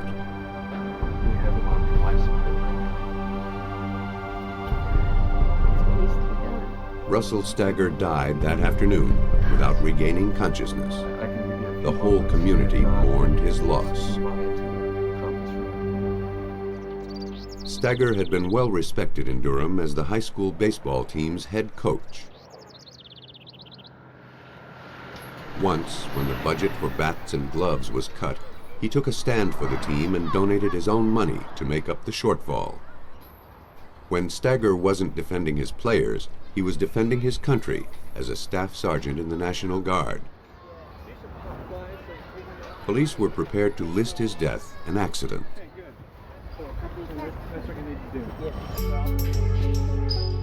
But his first wife, Lynn Snow, wasn't so sure.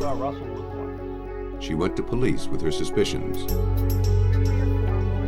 She'd remained friends with Russell, who told her that his relationship with Barbara had soured, even to the point that he feared for his safety.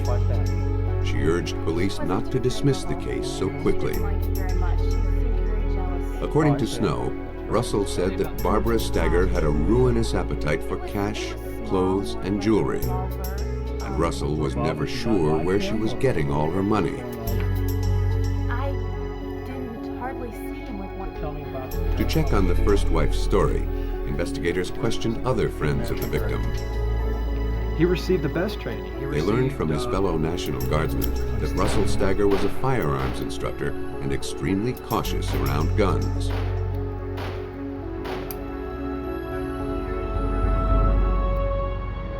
To Police Captain Ricky Buchanan, the questions raised were enough to keep the investigation open. And nobody with that kind of knowledge about weapons would have slept with one under their pillow, particularly not locked, not cocked, and the safety off. Nobody in their right mind does. But that was what would have had to happen if you believe Barbara's story. Buchanan wasn't sure he believed it anymore. It was time to look at the widow more closely. Investigators found that arrest warrants had been issued on Barbara Stagger for her chronic check bouncing. She had even forged her husband's name on checks and loan applications. But each time, she somehow managed to pay off her debts and dodge a conviction. Then she would borrow and spend even more, leading to ever more devious ways of getting the cash she craved. She'd written a book called Untimely Death about a man who accidentally killed himself. Though it was fiction, it was based on Barbara's experience with her first husband, Larry Ford. He died in a freak shooting accident 1 year before Barbara married Russell Stagger. Through her writing, Barbara had found a way to cash in on the tragedy. She sent it to the Doubleday publisher, as I recall. They sent her a rejection letter. But then she took the logo off of the rejection letter and taped it onto a sheet of paper and typed out an acceptance letter where she was going to get, I think, maybe $25,000 advance on the book. Using the forged letter as collateral, Barbara Stagger secured a bank loan. But curious friends called the publisher to get the book's release date and learned it was rejected. When Russell found out, he managed to forgive Barbara. She returned the $25,000 and the bank didn't prosecute. But to detectives, it seemed that a new target lay squarely in the crosshairs of her ambition. $25,000 would be small change compared to Russell Stagger's life insurance. When all his policies were added up, his death would net this two-time widow more than $200,000. Barbara Stagger was known to lie for money. Buchanan suspected she would kill for it. He knew she fired the fatal bullet. Now he had to prove it was no accident. Barbara had told police she didn't know how to shoot a gun, but Russell Stagger's friends disagreed. They said Barbara was an excellent shot. The victim himself had taught her.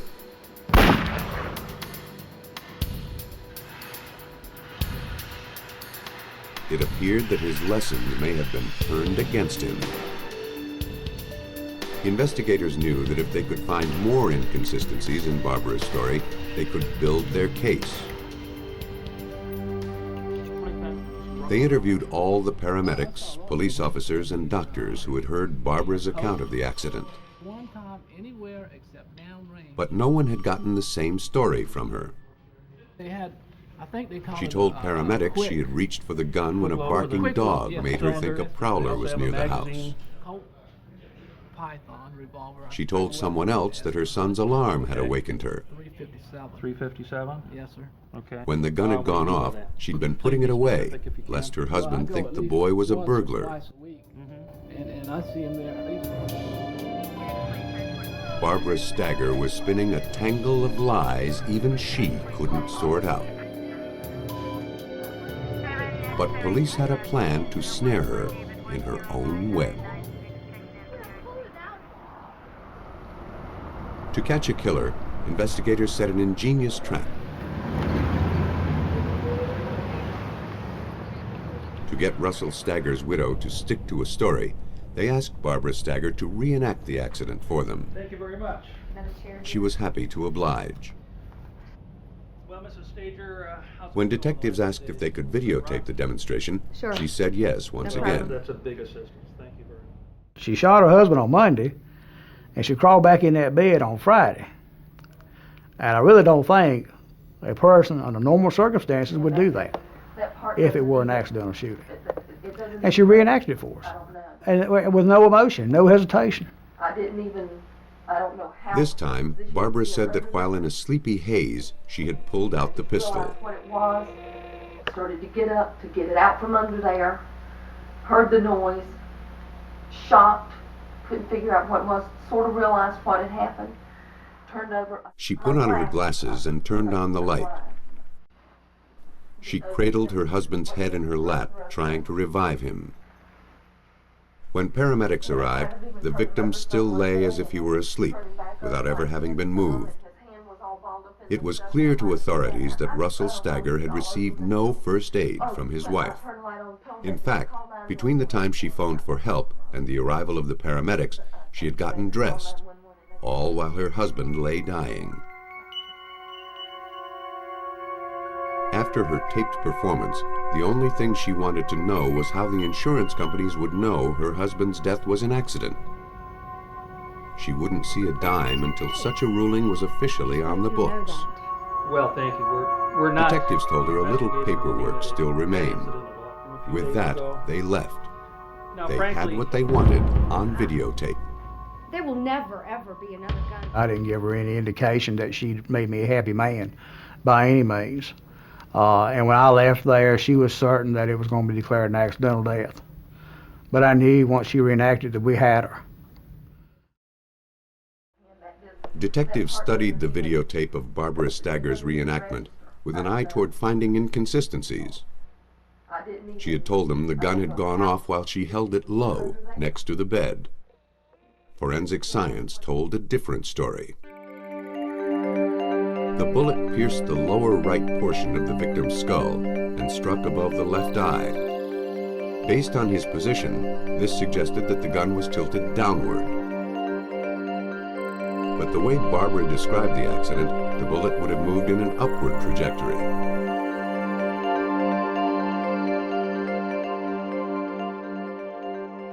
And it indicated to us that she was above and behind Russ at the time she pulled the trigger. That wasn't the only problem with her pantomime. If the pistol had fired under the bed sheets, as Barbara said, there would have been powder burns on the fabric. None were found. That suggested the gun was fired at a distance from the bed. And yet, the cartridge casing was lying next to the victim. Nothing was adding up, but all of it pointed to Barbara's guilt.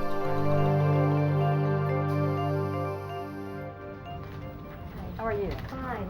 It didn't stop there. Police learned that within hours of reenacting the incident, she and two family members presented the victim's will for probate. Though it was signed by Russell Stagger, it was witnessed only by members of Barbara's immediate family.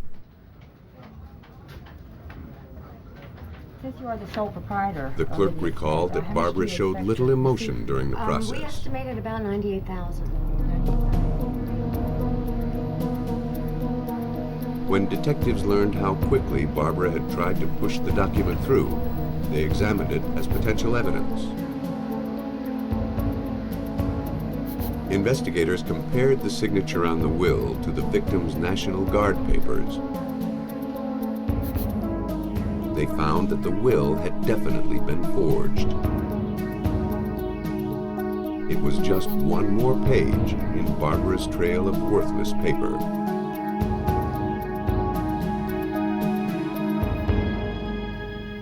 The inheritance and the insurance money may have been her motive for killing her husband, or she may have just been eager to cash in on Russell's accident.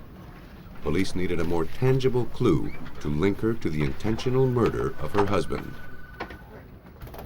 Attention focused on the curious proximity of the shell casing to the victim's body. The gun was taken to the North Carolina State Bureau of Investigation Crime Lab in Raleigh. Experts here evaluate more than 30,000 pieces of evidence annually for state, local, federal, and military law enforcement agencies.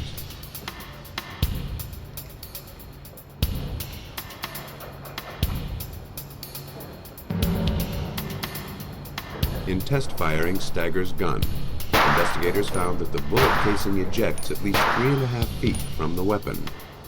There was no logical way it could have landed so close to the victim's head, unless Barbara had moved it after she fired.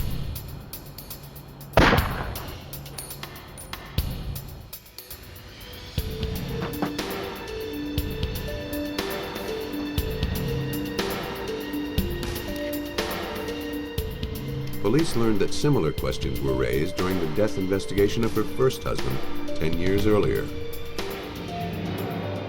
According to reports at the time of her first husband's death, police noted that the position of the shell casing was suspicious, but it wasn't documented well enough to make a case for homicide. It looked like Barbara was up to her old tricks. This time, she wasn't going to get away with it.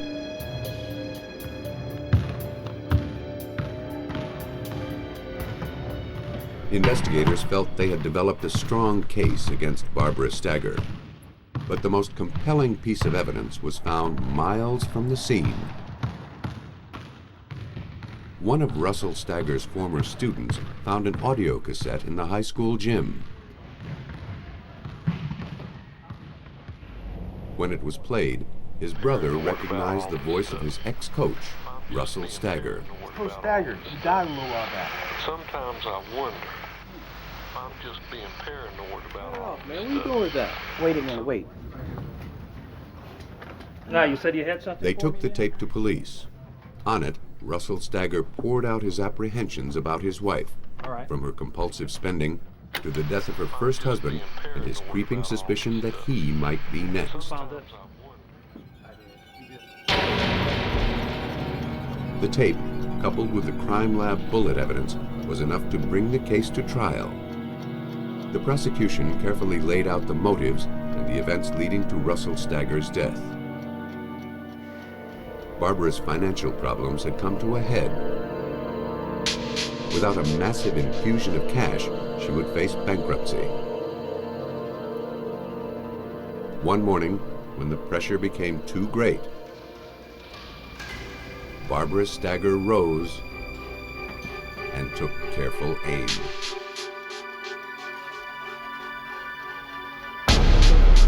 The forensic evidence was compelling.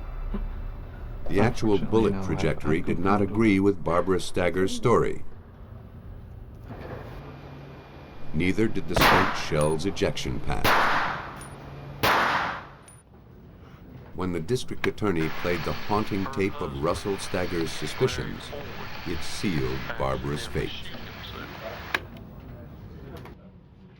Oh, it had traumatic impact. Hearing it in court, I mean, this is the first time that I know of that a homicide victim actually had his day in court and testified from the witness stand, because it was just as if Russ himself was there.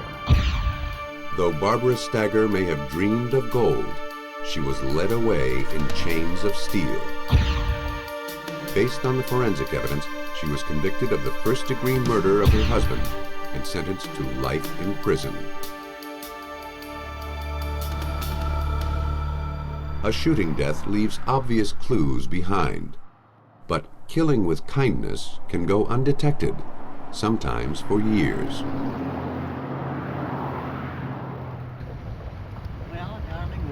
In April of 1989, Reverend Dwight Moore and his new wife Blanche were driving home to North Carolina after their honeymoon. It was a second marriage for both of them, and they were happy to be making a fresh start. It gave us a break. All was wedded bliss. Until on the Cape May Lewis ferry, Reverend Moore fell gravely ill.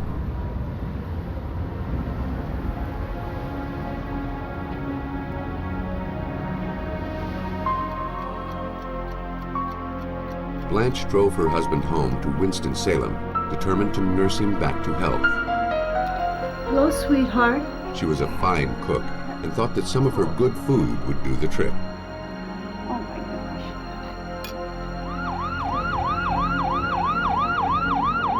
gosh. Despite her care, her new husband's condition grew worse. Finally, he was rushed to the hospital, suffering from severe abdominal cramps. His doctor believed he had come down with an intestinal flu. But the Reverend told him his symptoms began shortly after he'd cleaned his garage of old household chemicals. He believed that something there had made him ill. Or perhaps it was the chemicals he'd recently sprayed on his lawn. Doctors performed a series of tests to determine what he may have been exposed to. The results revealed a shocking level of arsenic.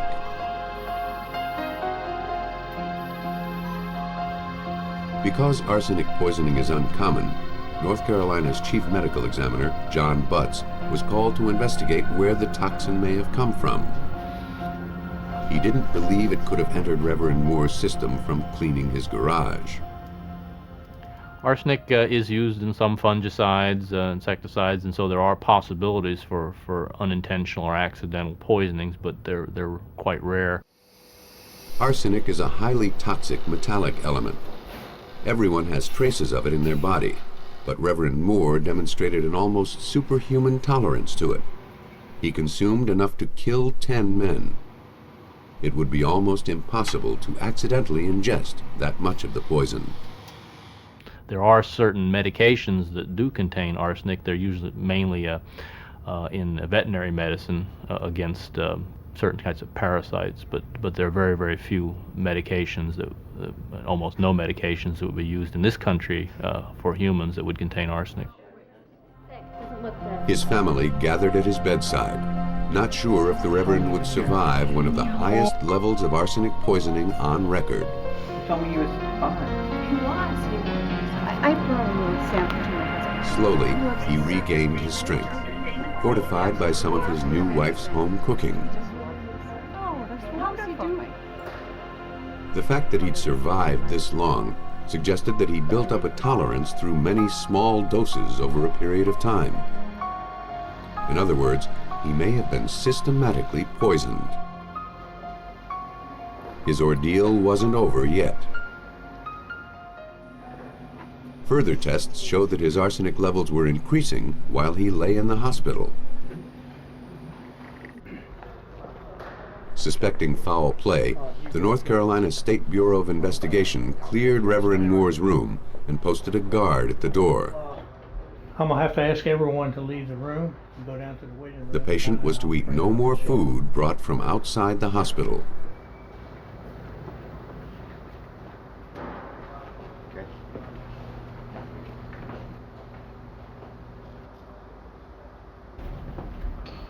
Investigators had every indication that he was being poisoned by someone he knew, someone he trusted, perhaps even someone in his own family. Their first suspect was his son, a biochemist. He'd have the know-how to do it, but he didn't have the opportunity to administer the poison.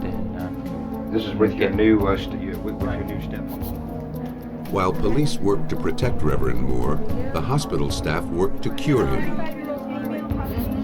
He was treated with a chelating agent, a compound that bonded with the arsenic in his body to flush it out of his system. The treatment was as painful as the poison. Meantime, investigators interviewed him to determine some clue about who might have been poisoning him. As the conversation turned to his family, Moore described his courtship with Blanche. One detail caught the detective's attention.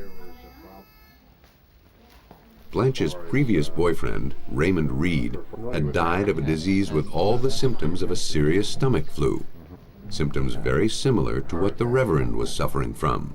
Was there anything Investigators else about, began to delve into about that Blanche's that past. any interest or I don't think anything so. suspicious?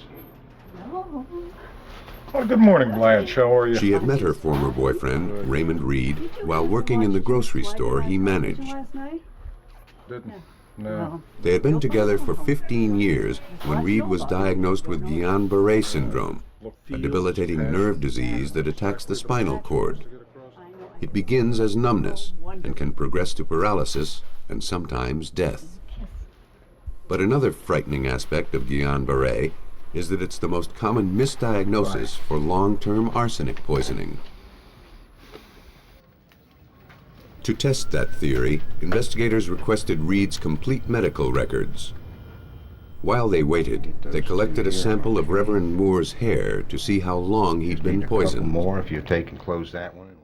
Hair can be a very valuable substance for testing in cases of arsenic poisoning because as the hair grows, any arsenic that's present in the blood at that time will get deposited into the roots of the hair. How you doing? Like a modern-day Delilah, Blanche thought that by cutting her husband's hair, she'd weaken the state's case against You're her. gonna be the best-looking guy in the neighborhood. But when she brought her brother to the hospital to give Reverend Moore a close trim, she was too late. Investigators had already gathered the sample they needed. When Reverend Moore's hair was tested, it was polluted with arsenic from follicle to tip, meaning he'd been fed a steady diet of the toxin. He'd had 2 large doses 7 and 8 months earlier, in November and December 1988. He'd spent time in the hospital, but the poison went undetected. The same couldn't be said for Raymond Reed. When his medical records arrived, investigators made an alarming discovery. He'd been done in by a clerical error. At one point during his hospitalization, his doctors had ordered a test for heavy metals. But the results were temporarily lost in a blizzard of paperwork. In the interim, Reed died. 3 years later, when detectives were looking into Blanche Moore's past, doctors and police finally saw those results. Raymond Reed had been poisoned. It appeared that Blanche was seasoning her dishes with more than just sugar and spice. In North Carolina, investigators suspected that Blanche Moore was a serial poisoner. According to Forsyth County District Attorney Vincent Rabel, Moore had profited from the death of her boyfriend, Raymond Reed. She got him to put her into his will during the time that he was in the hospital being poisoned. She was almost destitute financially until Mr. Reed died. Very nice family. Detectives had only their suspicions to guide them. If Blanche had really poisoned Reed, the evidence was buried with him. Now, investigators literally had to dig for what they needed to make their case. Until this happened. Okay. Yeah, this is... Though arsenic poisoning is rarely suspected, it is easy to find once you know what to look for. The element lingers in the body long after it's finished its deadly work. The SBI got permission to exhume Reed's body. Well, the major trail that arsenic leaves is that it doesn't go away. Arsenic binds to the tissues. It's a heavy, described as a heavy metal. It's an element. It's sort of the ideal thing to have to go look for because it will be there. A large, recently consumed dose of arsenic will show up in stomach x-rays. Another telltale sign can appear as discolored bands running across fingernails and toenails. Reed's body bore these marks. The most accurate way to determine the presence of arsenic in remains is to perform the Reinsch tests. In the medical examiner's office, tissue samples were taken from the body of Reed.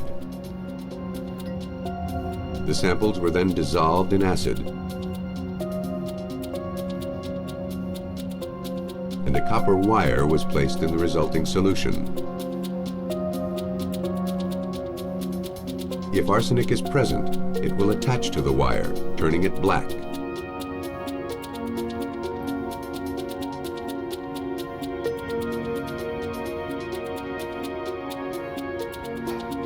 The test was positive. Judging from Reed's hair samples, he had been poisoned for 6 months before he died. Further tests confirmed the diagnosis. But when we ran the concentrations of arsenic on his tissues, he had very high levels, and certainly in levels that were associated with toxicity, fatal levels, potentially lethal levels. Investigators now had 2 poisoned men, and one of them was dead. The only link between them was Blanche Moore. To Blanche's friends, this appeared to be a run of bad luck. But to detectives, Blanche seemed very lucky indeed to have dodged suspicion for so long.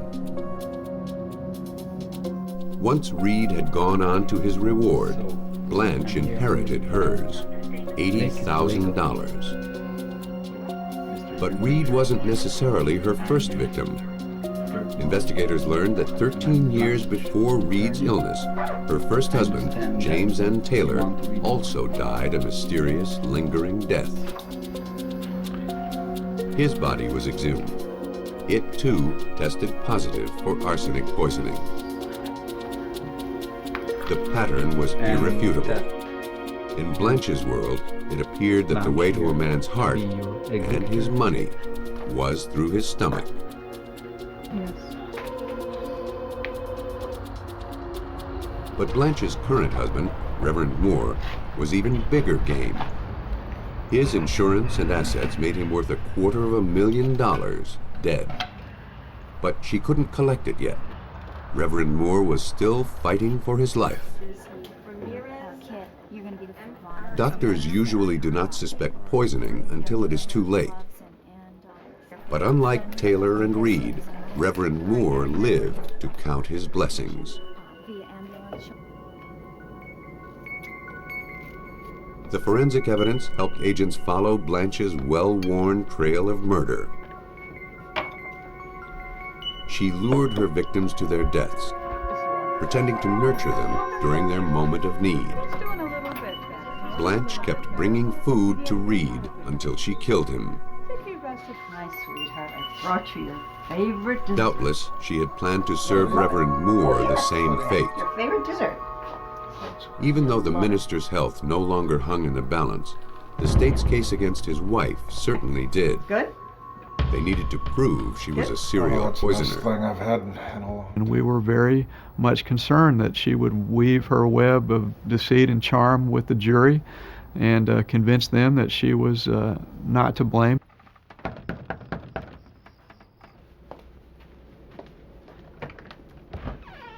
Hi, Mrs. Moore. Hi, Detective. Starting with her arrest for the murders of James Taylor and Raymond Reed, she refuted all charges, claiming she was the victim of a massive conspiracy.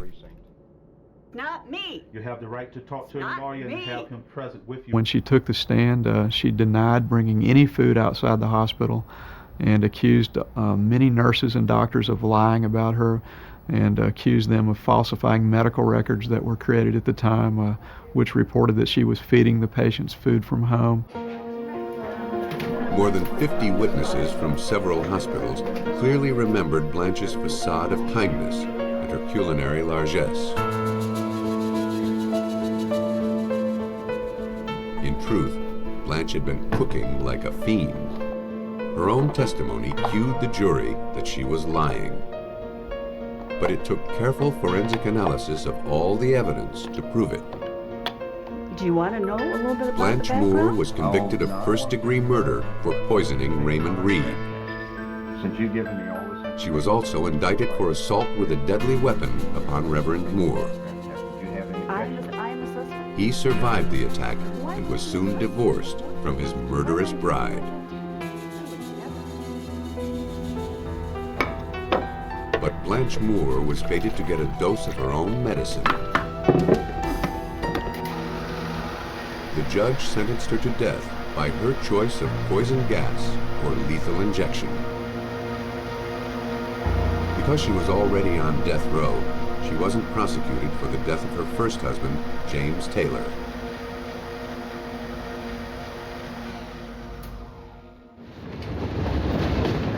"60% of women who kill use poison. It destroys the victim from within, while it preserves the killer's veneer of innocence. But the most subtle murderer is one who never even goes to the scene of the crime. On January 21st, 1992, a difficult land and air search for a missing man near Kinston, North Carolina, came to a gruesome end. Authorities had finally found the body of Billy White, a successful life insurance salesman. He had been gunned down next to his van on a lonely dirt road. The victim's pockets were turned inside out. His wallet was empty. At first glance, robbery appeared to be the motive. State Bureau of Investigation Special Agent Ken Raper was called to the scene. He didn't have much to go on. It appeared he'd been shot twice, once in the chest and once in his lower left side. It was a shotgun. I thought at the time it was probably double alt buck or maybe triple alt buck. Jay, you have 2 wounds here. But there were no shell casings at the scene. What, 20 feet from the victim? Officer, can you please give The me only a pen clue and a left behind was a single tire track in the mud near the victim's head. It was carefully photographed from all angles for comparison in case a suspect's car was found.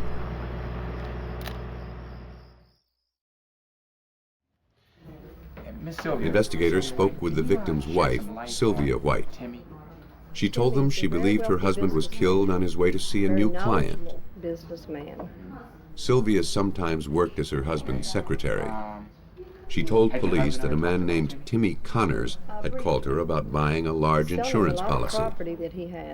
She had referred Connors to her husband so he could close the sale. It was well known that Billy would drive anywhere to meet a client. His eagerness might have led him to his death. He was a nice guy, a little bit quiet. Police Sort of interviewed kept the to victim's himself, went off a lot co-workers. to work with his clients, so he wasn't around that much. None had ever seen Connors, Yes, I am. How can I help you?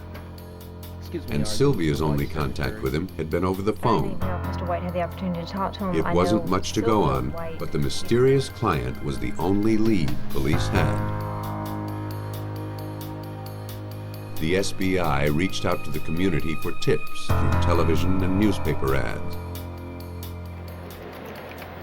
Before long, an anonymous informant called the police with a tip. He told them that a thin, long-haired carpenter had been soliciting people to murder Billy White. The informant told them the construction site where this person worked, but he didn't know the man's name. What are you working on? Investigators went to the construction site, but found no one who matched the description. At the same time, investigators worked with local law enforcement to go through mugshots, hoping to make an ID. How you doing, Jay? What's going on? Hey, Joe, I need you to proof some of these. Police learned while interviewing members of Sylvia White's family that she had hired a man named Linwood Taylor to do some work for her. Taylor's mugshot matched the description. Investigators also found that he worked at the job site mentioned by the informant. Taylor was called in for questioning. At first, he denied knowing the Whites, but investigators knew that was a lie and told him so. Eventually, he confessed to committing the murder. He said the motive was money. He was hired to kill Billy White. He He admitted that the person who planned the whole thing was Sylvia White. SBI agent Eric Smith was present at Taylor's interview. He said he had known Sylvia White for about a year, and that during that time she had told him stories of her husband's poor treatment. He had abused her and things of that nature. Mr. Taylor said he developed a lot of sympathy for Miss Sylvia White, but at this time when we interviewed him, he said a lot of the stories or scenarios she had given him, he didn't believe any longer. Taylor alleged that Sylvia had offered him $20,000 and a minivan if he would kill her husband. He said he would do it, but couldn't muster the courage. Sylvia grew impatient. Then she divulged a secret to him. She basically told him if he couldn't do it, she'd do it herself, that she had done it before, and she had had a stepchild that she felt wasn't right, so she put a bag over its head until it stopped breathing. The death of Sylvia's stepson 10 years earlier had been attributed to an accident. If Taylor's allegations about Sylvia were true, then the grieving widow would be unmasked as a cold-hearted killer who would stop at nothing to achieve her ends. She came to me. Now they had to gather tangible proof that she was involved in the killings. For what? $3,000. Yeah, I've got Baskin coming up here. Yeah, In Taylor's confession, he told police that his uncle, Ernest Basden, was also involved in the murder of Billy White. Mr. Basden is here. Hello, Mr. Baskin. Thanks for coming in. Okay. Why don't you have a seat? Basden was called to the station. With Mr. Taylor yesterday. And, At first, he denied killing the insurance He salesman. comes back, and then he... But then, like his gives me this nephew, ring. he realized that honesty is the best policy. He too confessed to the killing. He told investigators that he had pulled the trigger himself. He had needed the money, Sylvia White's money. Now, police had two independent confessions, and both of them implicated the victim's widow. Her money had paid for her husband's assassins, but it couldn't buy their silence. Agents still had to back up the confessions with solid evidence if they were to build a case against Sylvia White. All they had to link the men to the crime were the tire tracks lifted from the scene. A search warrant was obtained to examine the tires on Linwood Taylor's cars. They towed a Cutlass and a Camaro, and when I arrived, I walked over and looked at the tire treads, the tires themselves on both vehicles, and then determined that we need to take the ones off of the Camaro, that they indeed were consistent with the tread design that I had observed at the scene that day. An SBI laboratory examination of his tire treads confirmed that Taylor's car had been at the scene of the murder. Next, detectives went to Taylor's house, where they uncovered treasure among the trash.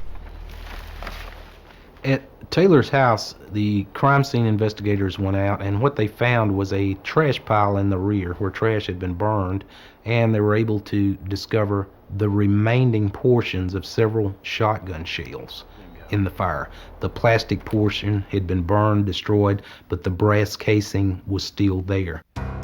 Presumably, these were the spent shells missing from the murder scene. The SBI seized the shells for analysis, but they still didn't have the murder weapon. Taylor and Basden said they had cut up the shotgun with a hacksaw, embedded it in a bucket of cement, and hurled it off a bridge. We went out to the Noose River area, and the divers went in the water, and within 5 to 10 minutes, they had located the bucket on the north side of the bridge, just as Mr. Taylor had described, filled with cement. Now, police literally had concrete evidence to support Taylor's story, but they still had to prove it was the murder weapon. Because it could no longer be fired, similar guns were test fired at the SBI lab. Ballistic tests verified Taylor's story about the distance from which White had been shot. Taylor and Basden were now firmly implicated. But connections between Sylvia White and the conspiracy were still weak. Okay, Miss White. So, Sylvia had insisted that she didn't know Taylor, He sounds and yet white. investigators had witnesses who had seen them together. and what did he take off? Were you aware of him? Taylor admitted receiving a partial payment of $1,500 from White several days after the murder. Detectives traced the trail of cash back to its source. A friend of the family and business partner of Mr. White had given Sylvia $1,500 a few days earlier. We were able to locate a bank that had cashed that check, which Miss White had endorsed. Mr. Taylor told us that the money he received was in an envelope, a banking envelope. It was from the same bank that had cashed Sylvia's check. Taylor also told police that before Sylvia hired him, she had tried to kill her husband herself. She told him she'd read up on poisonous plants at the library. She tried feeding some to him, but they only made him ill. Investigators knew that if they could link Sylvia to books on poisons, they'd be able to prove that she intended to kill her husband. And this one. SBI agents went to the library to search for clues. There they found several volumes on poisonous plants. One book had missing pages. According to the index, those pages dealt with water hemlock and poison hemlock, plants common to the area. Agent Smith had the book analyzed for fingerprints. I told him it was a 50-50 shot, but it was something that we really needed to connect Miss White to this murder. And he collected it, removed it from the library, and sent it to the lab. A palm print was found inside the book next to the missing pages. A comparison with Sylvia White's print showed a perfect match.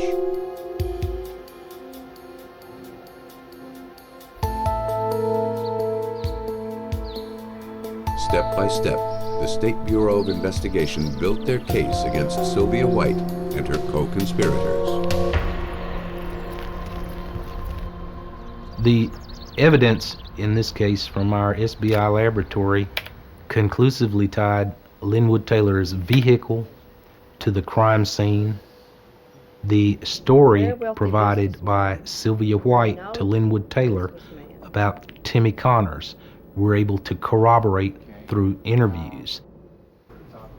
The final item was Sylvia White's palm print in the book on poisonous plants in North Carolina that conclusively tied her to the book. The collected evidence positively implicated Sylvia White in the death of her husband. As the forensic evidence was pieced together, the full conspiracy came out. Basden said that his nephew, Linwood Taylor, had approached him about the murder at a party in October of the previous year.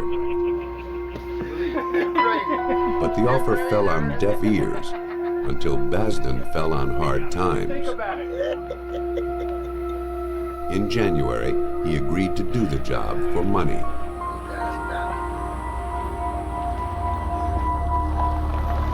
Taylor, posing as Tim Connors, had already established a phone rapport with Billy White. Counting on the insurance salesman's willingness to go anywhere to clinch a deal, Taylor lured his victim to the remote dirt road. Tim Connors. Oh, okay. All right. There, Basden ambushed White and pulled the trigger.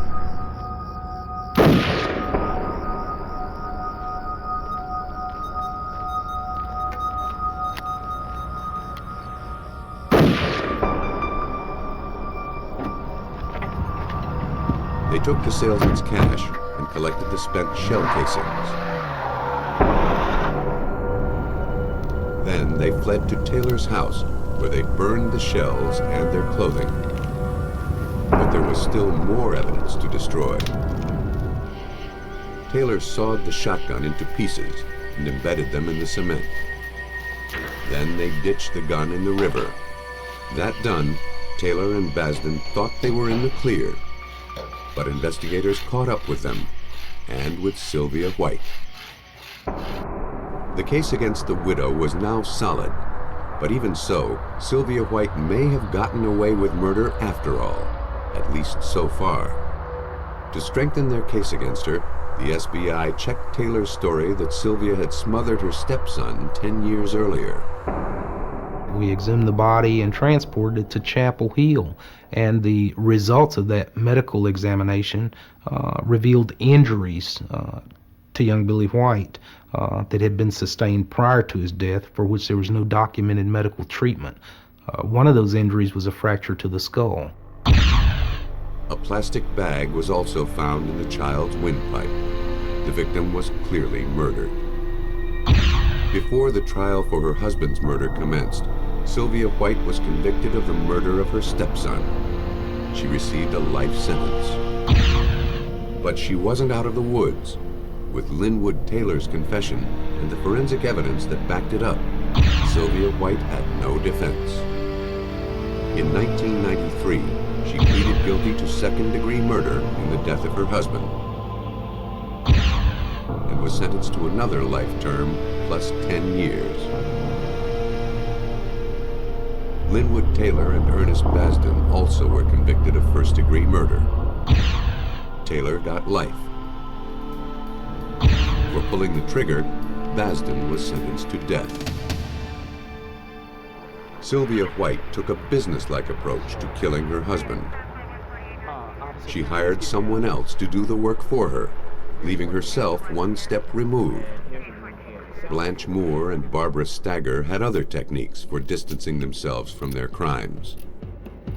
Blanche Taylor Moore posed as the nurturing figure as she fed poison to her victims. And Barbara Stagger killed through feigned incompetence, staging her murders to look like tragic accidents. In each case, forensics told a different story. Women may not be as outwardly violent as men, but they can be as effectively lethal.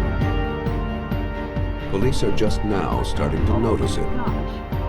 But whether a killing is stealthy or obvious, discreet or bloody, when forensic science is brought to bear on the case, the odds of bringing a female murderer to justice are equally good.